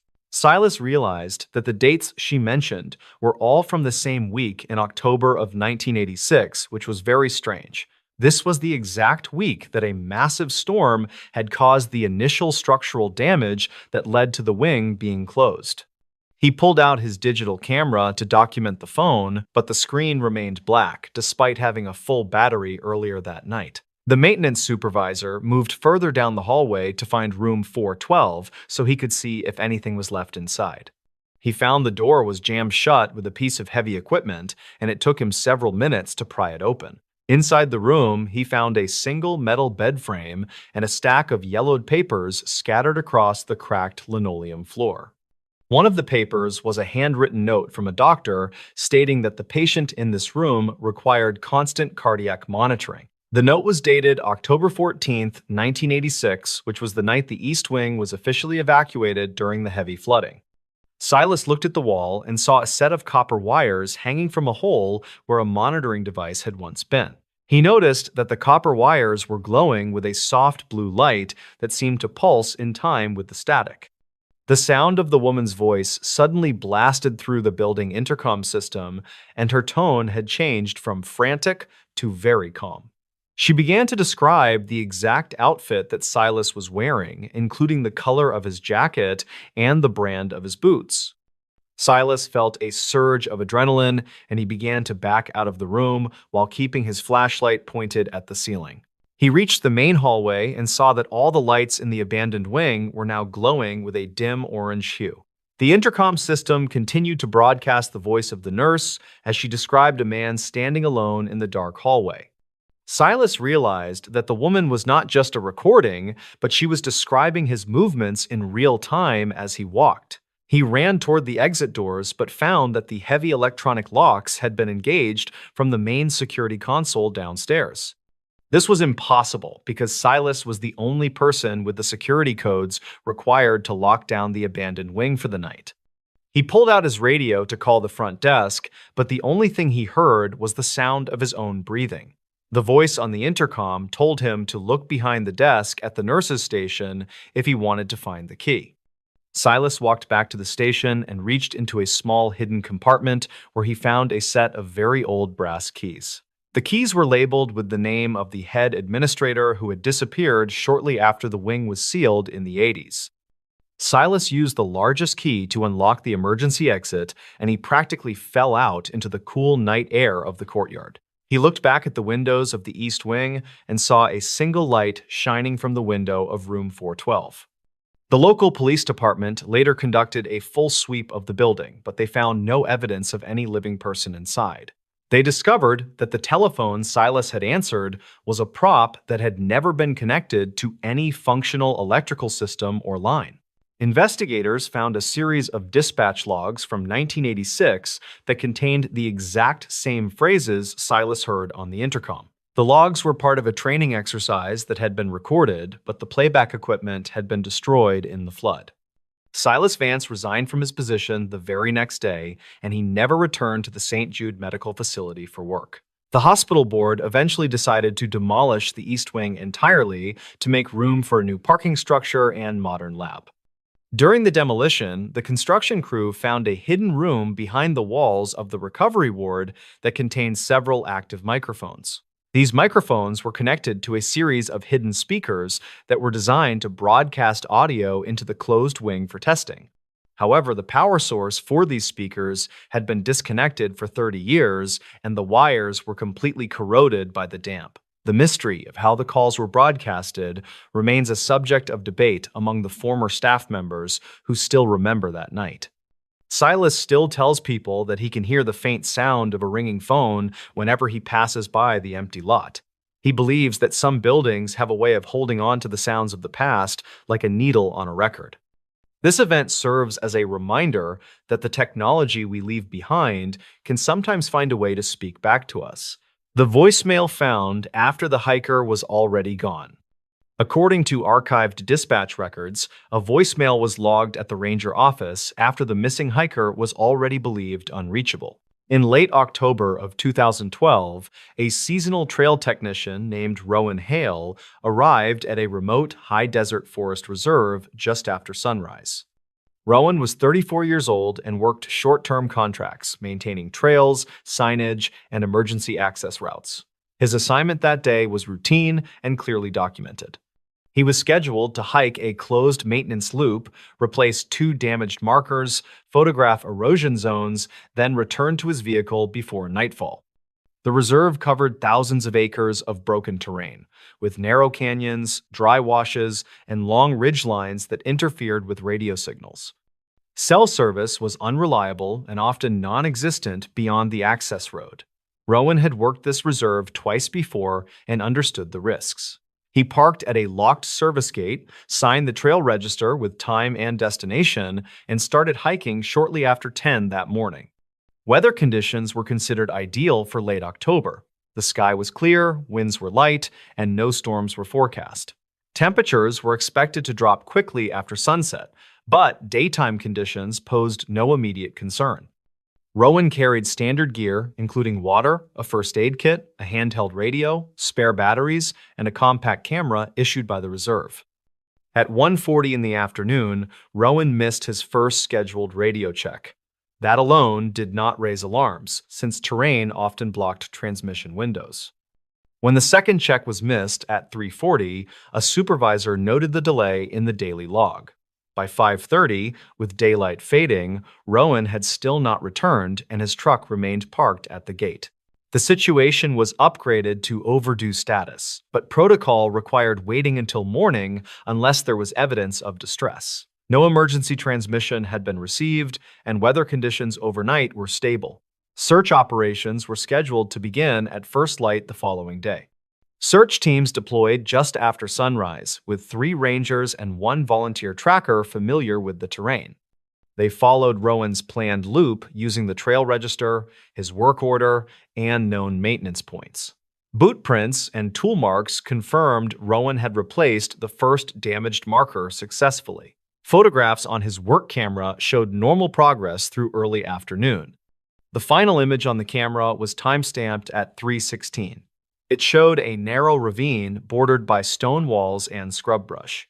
Nothing in the frame suggested danger or urgency. No image after that time was recovered. The camera battery still held a charge when it was later found.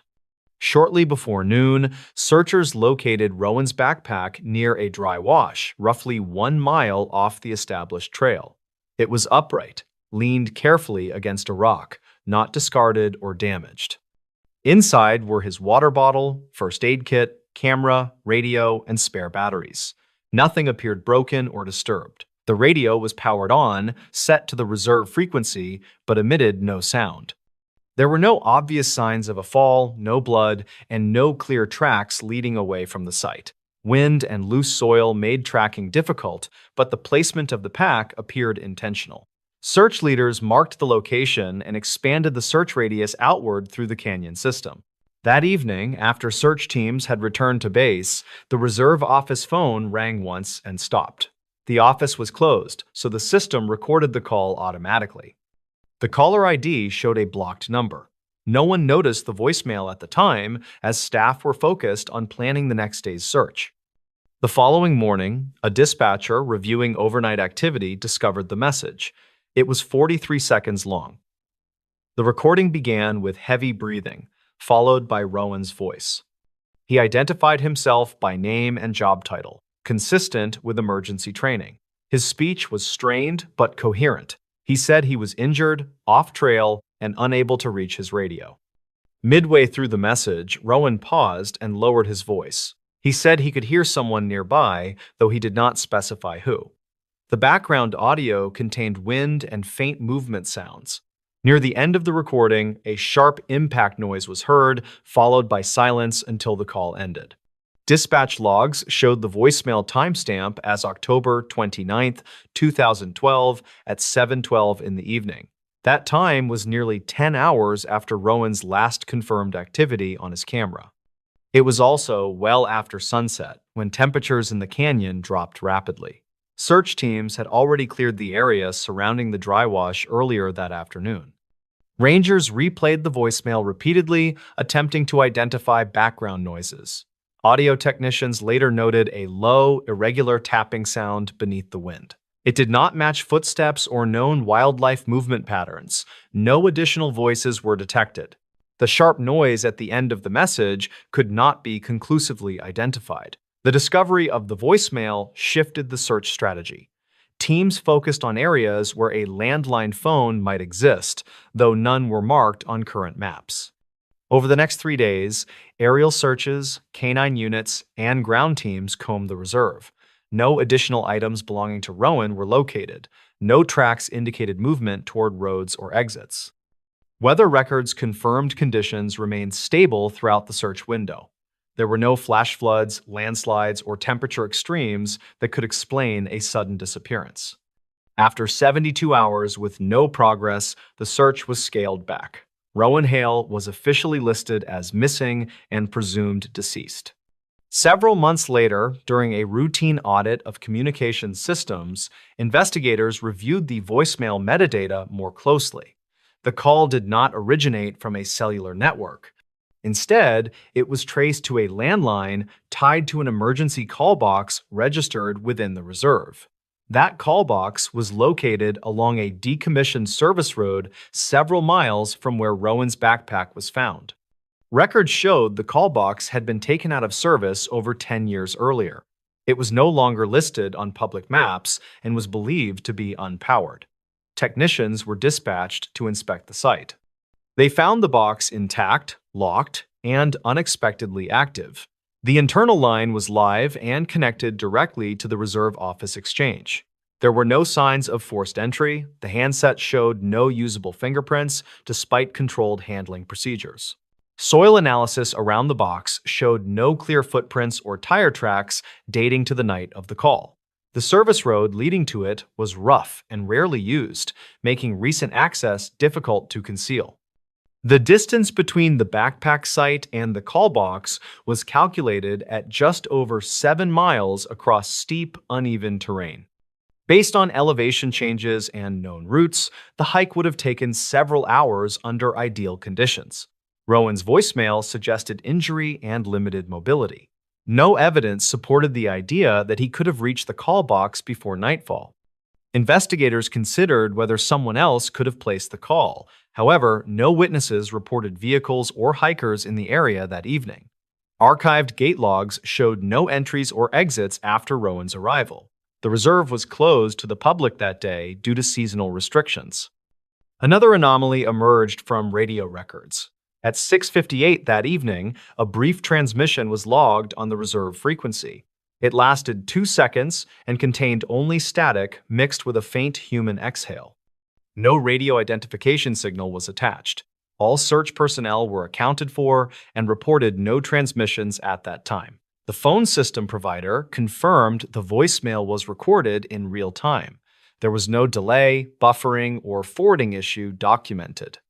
The landline connected directly to the reserve exchange without passing through cellular infrastructure. The timestamp was considered reliable. After months of review, the investigation concluded with no explanation that fit all known facts. Rowan Hale's disappearance remained unresolved. The voicemail was classified as an unexplained communication event linked to a missing person case. The emergency call box was permanently disabled and later removed from internal maps. Years later, the case is still mentioned during ranger training sessions, usually in quieter tones. The voicemail remains archived with its original timestamp and source information. It stands as the only confirmed message from someone who, according to all physical evidence, was already gone. This forest ranger station logged a shift that never happened. According to internal timekeeping records, a full overnight shift was logged at a ranger station that had been locked and empty. In mid-November of 2014, a temporary forest protection officer named Calder Wynn was assigned to a small ranger station deep inside a protected woodland corridor. Calder was 39 years old and had worked rotating contracts, monitoring access roads, checking wildlife cameras, and responding to after-hours alarms.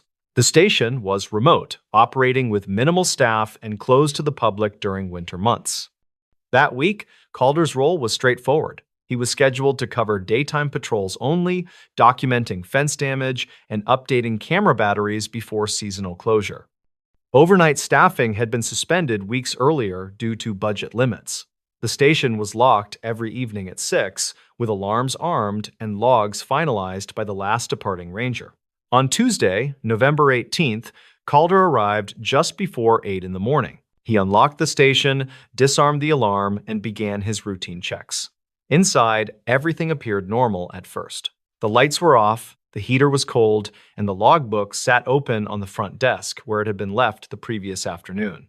While reviewing the logbook, Calder noticed something that stopped him.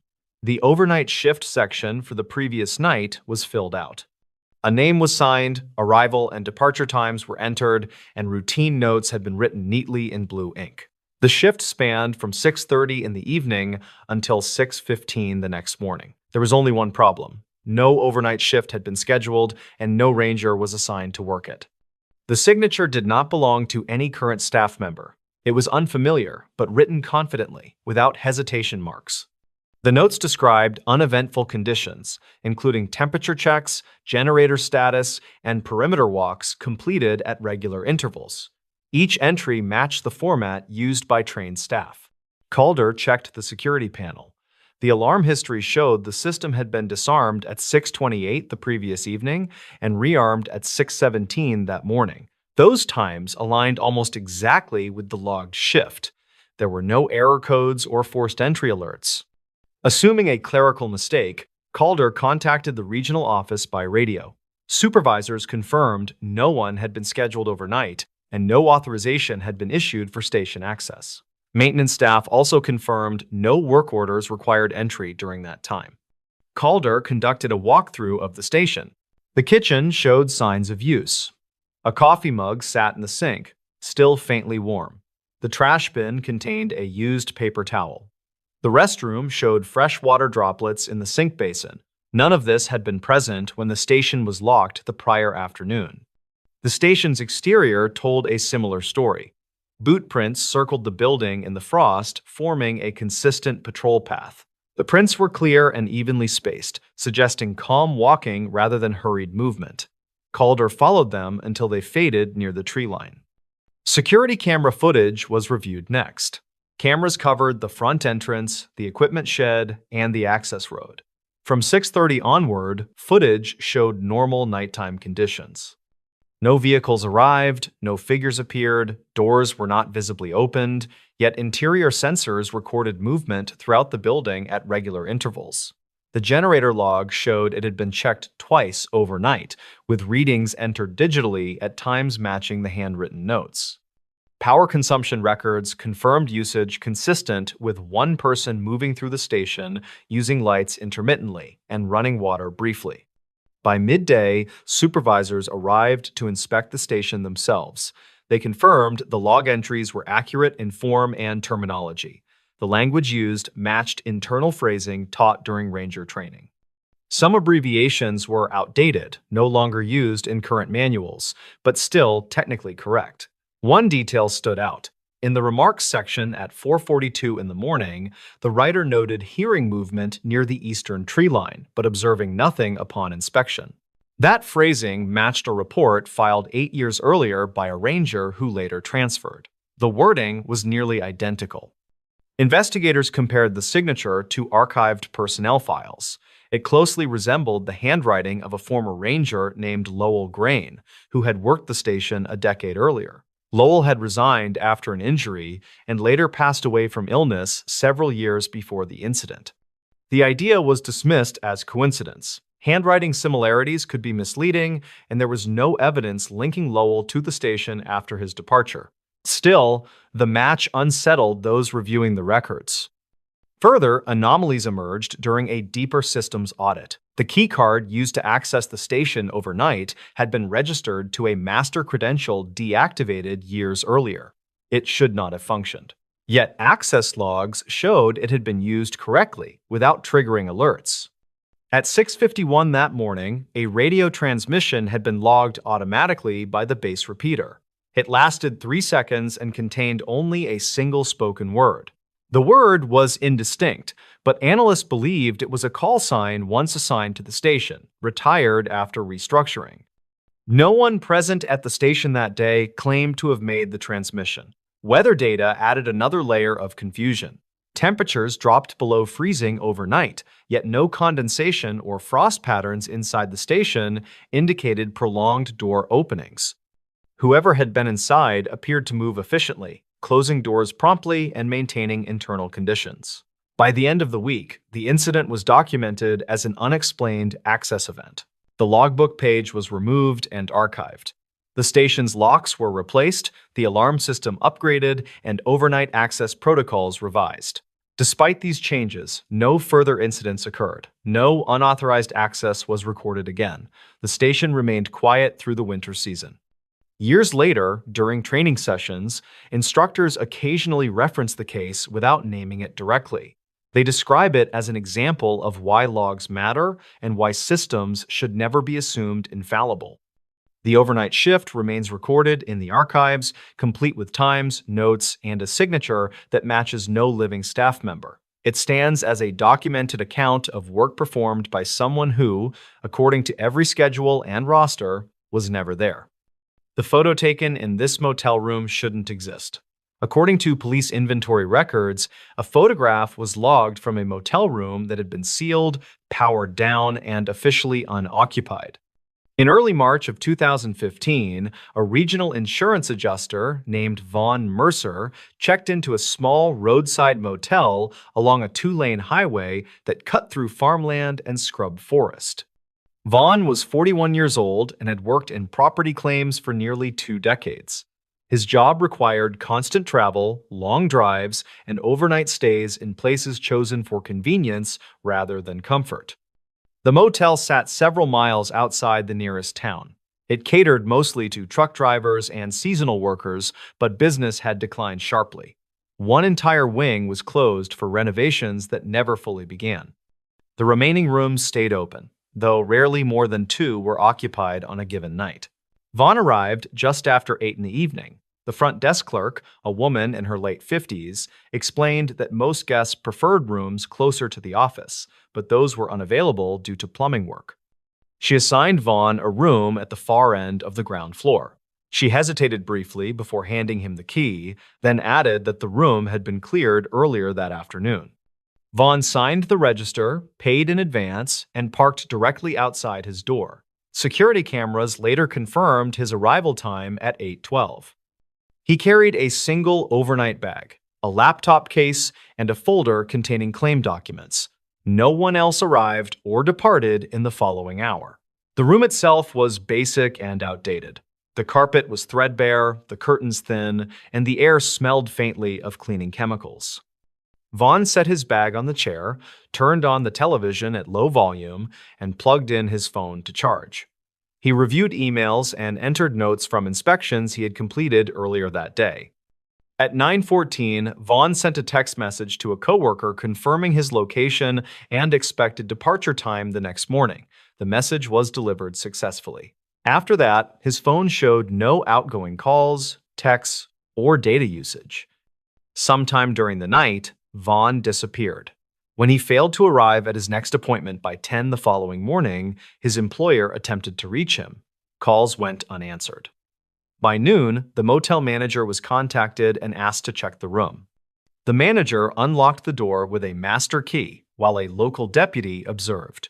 The room appeared undisturbed. The bed was neatly made, the television was off, and Vaughn's overnight bag sat unopened near the chair. His jacket hung carefully over the backrest. His wallet, keys, and watch were placed in a straight line on the nightstand.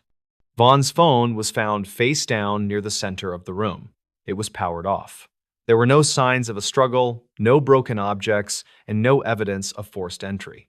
The bathroom sink was dry, and the shower showed no signs of recent use. Security footage from the motel showed Vaughn entering his room at 8:16. No footage showed him leaving. The hallway camera covering his door recorded no activity from 9:20 onward. No other guests or staff members were seen approaching that section of the building overnight. A missing person report was filed that evening. During evidence processing, Vaughn's phone was powered on at the police station. The battery level was at 31%, consistent with being unplugged sometime during the night. There were no missed calls, emergency alerts, or drafts. While reviewing the phone's photo gallery, an officer noticed a single image that did not fit the timeline. The photograph was timestamped at 11:58 that night. It showed Vaughn standing inside the motel room near the foot of the bed, facing the camera. Vaughn's expression was neutral. His eyes were open and focused slightly above the lens, as if looking at something just beyond the phone. His arms hung loosely at his sides. There was no visible blur, suggesting he was standing still. The image was well composed. Based on the angle, the phone appeared to have been placed on the dresser across the room. The photograph had been taken using the rear camera. There was no reflection in the mirror showing another person. The most immediate concern involved the lighting. The room was fully illuminated by the overhead light, casting even shadows across the walls and floor. However, motel maintenance records showed that the overhead fixture in that room had been disconnected weeks earlier. The motel manager confirmed this detail. That room had been part of the renovation wing and had only recently been reopened due to demand. While basic cleaning had been completed, electrical repairs were still pending. The overhead light switch did nothing when tested earlier that evening. Maintenance logs supported the claim. Power to that specific circuit had been shut off since mid-January. There were no records indicating it had been restored. Investigators questioned whether the photograph could have been taken earlier, then misdated. Digital forensics specialists examined the file metadata. The timestamp matched the phone's internal clock, which was accurate and synced to network time earlier that day. There were no signs of editing, manipulation, or file corruption. Compression patterns matched other images Vaughn had taken during inspections the previous week. The photograph appeared to be a single original capture. Another detail raised concern. In the background of the image, the bathroom doorway was visible. A shadow extended across the bathroom wall at an angle that did not match Vaughn's position or the known layout of the room. There was no lamp or external light source capable of producing it. Investigators returned to the motel to recreate the photograph. Using the same phone model and camera settings, they attempted to produce similar lighting conditions. Without the overhead light, the room remained dim even with curtains open during daylight. No configuration matched the image. While examining the room again, an officer noticed something partially concealed behind the dresser. A narrow door was set into the wall, its frame painted the same color as the room. The door led to an adjoining room.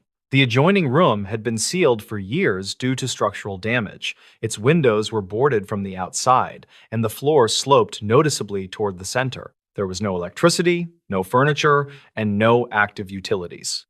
Dust patterns inside the adjoining room suggested it had not been entered recently. However, the lock mechanism on the connecting door showed fresh scuff marks, as if it had been opened and closed multiple times. No fingerprints suitable for identification were recovered from the handle.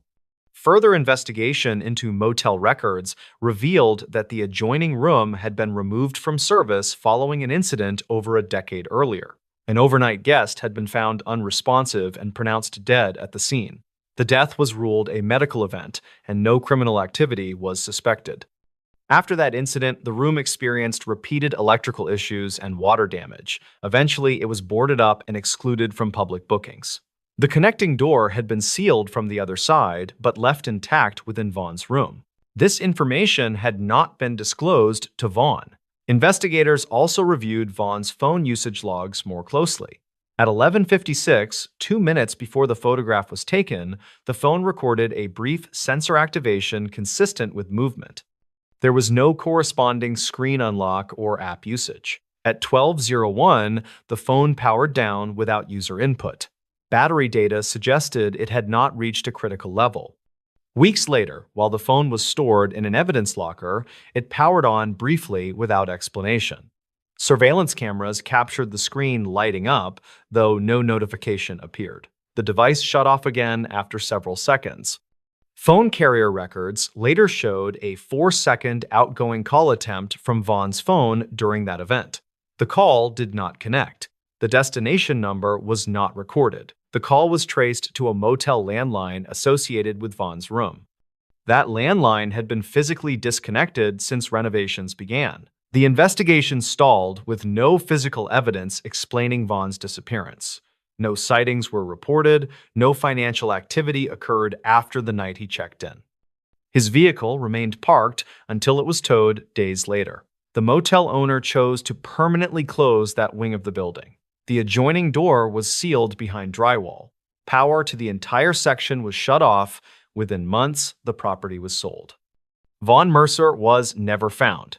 His case remains open. The photograph remains archived in the case file. It is the only confirmed image showing a man standing calmly inside a motel room that records indicate should have been dark, disconnected, and empty at the time it was taken. This highway turnout appears, then erases people. According to State Transportation Archives, a highway turnout briefly appeared on official maps before multiple travelers connected to it vanished without trace. In late August of 2016, a civil engineering surveyor named Nolan Bricks was assigned to document erosion along a remote stretch of interstate cutting through high desert terrain. Nolan was 43 years old and had spent most of his career evaluating road safety, drainage failures, and shoulder degradation in low-traffic regions. His work often placed him alone on long, empty highways for hours at a time. The assignment that week was considered low risk. Nolan was to drive a 100-mile segment, stop at pre-marked mile points, photograph runoff damage, and log shoulder conditions. The route passed through barren land with minimal development and few exits. Cell service was inconsistent, but Nolan carried a state-issued satellite tracker for emergencies. On Monday morning, Nolan checked in with the regional office and began driving eastbound just after 7. His first 3 stops went as expected. Photos were uploaded during brief service windows, and his tracker showed steady movement along the route. At 10:23, Nolan made an unplanned stop. His vehicle data later showed a turn signal activation followed by deceleration at mile marker 87. There was no scheduled turnout listed there in the survey plan. However, Nolan's dash camera recorded a narrow paved pull-off on the right shoulder, marked by a faded reflective sign reading Scenic Rest. The turnout was small, barely wide enough for 2 vehicles. Beyond it, the desert stretched flat and quiet, broken only by low scrub and distant rock formations. Nolan pulled in, parked, and shut off his engine. He exited the vehicle and walked several steps away, holding his camera. The dash camera continued recording for another 3 minutes. It captured Nolan framing shots of the pavement edge and surrounding ground. At one point, he looked toward the highway with a puzzled expression, then glanced back at the turnout sign. He appeared to check his tablet, then looked up again. At 10:29, Nolan walked out of frame. The dash camera showed only the empty turnout and open desert.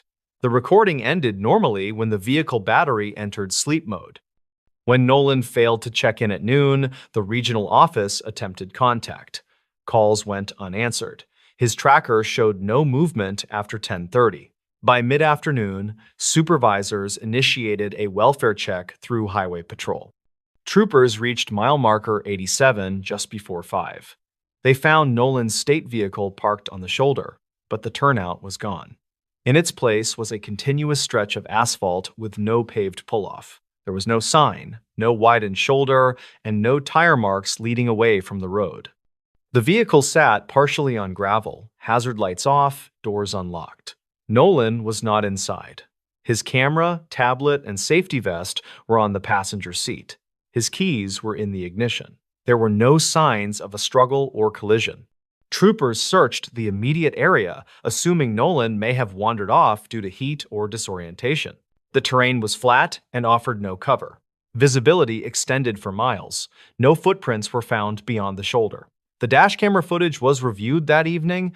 Investigators confirmed it showed a turnout that did not exist at the location where the vehicle was found. Road design plans, satellite imagery, and maintenance records showed no turnout had ever been approved or constructed at mile marker 87. At first, officials suspected a mapping error or an old removed pull-off. However, asphalt aging patterns on the dash camera footage showed the turnout surface matched the condition of the active highway. There were no seams or signs of demolition. Further review revealed Nolan was not the first to stop there. Archived traffic camera data from previous months showed at least 4 vehicles slowing near the same mile marker, signaling right, then accelerating again without stopping. In 2 cases, brake lights activated fully, then disengaged abruptly, as if the drivers changed their minds at the last second. One case stood out.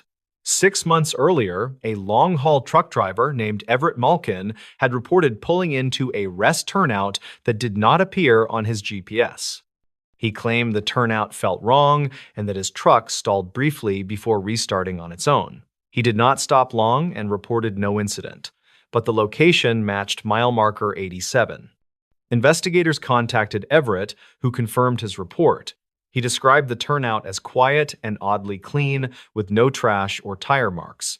He said the highway noise faded almost completely once he pulled in.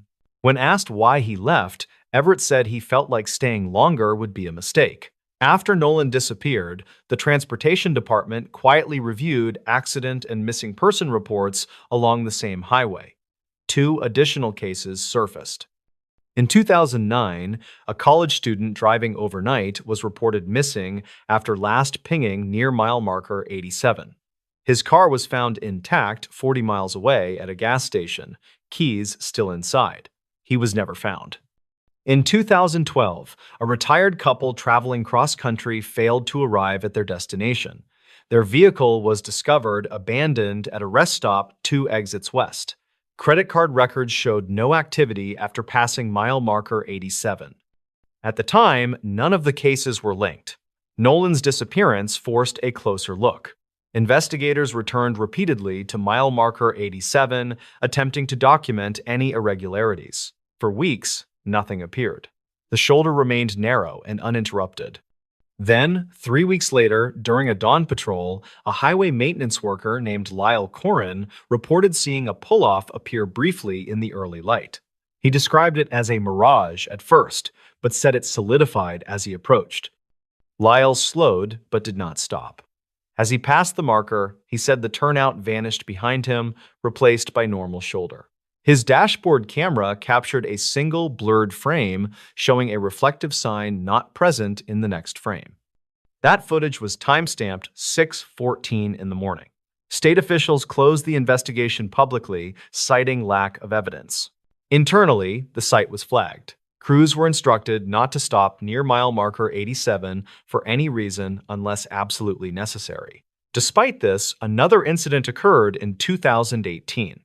A rideshare driver transporting a passenger across state lines reported that his navigation system rerouted unexpectedly, instructing him to pull over for a rest break. The passenger later told police that the driver slowed near mile marker 87, then suddenly accelerated and refused to explain why. The driver quit the platform weeks later and declined further contact. Satellite imagery reviewed years later showed subtle inconsistencies at the site. On certain dates, the highway shoulder appeared wider by several feet. On others, it did not. The changes did not align with construction schedules or maintenance records. Nolan Bricks was officially declared missing and presumed deceased after 1 year. His family received no explanation beyond the known facts. The state quietly adjusted digital maps, removing any transient data linked to the turnout. Internal memos referred to it only as the transient pull-off anomaly. Today, mile marker 87 remains an unremarkable stretch of highway to most drivers. There is no sign, no widened shoulder, and no reason to slow down. But archived footage, vehicle logs, and witness statements all confirm the same detail. For brief moments, a turnout appears where none should exist. And when someone chooses to stop there, they do not always return. The night guard heard his own voice from an empty floor. According to internal security logs, an audio recording captured a night guard speaking from a floor that was confirmed empty at the time. In early February of 2017, a contracted night security guard named Lucas Wren was assigned to a regional medical storage facility on the outskirts of a mid-sized city. Lucas was 38 years old and had worked overnight security jobs for nearly a decade, mostly at warehouses, office parks, and inactive campuses. His role at the facility was simple. He was to monitor cameras, perform hourly patrols, and report any irregular activity to a central dispatch service. The building was large but quiet. It held archived medical equipment, sealed records, and unused administrative offices spread across 5 floors. Only the first floor remained active during daytime hours. The upper floors were locked, unlit, and officially unused. Overnight, Lucas was the only person inside the building. Lucas began his shift at 10 in the evening. He signed in at the security desk, checked the alarm panel, and confirmed all access points were secure. Camera feeds showed empty hallways and inactive elevators. Motion sensors were armed on floors 2 through 5, set to trigger silent alerts if activated. The first few hours passed without incident.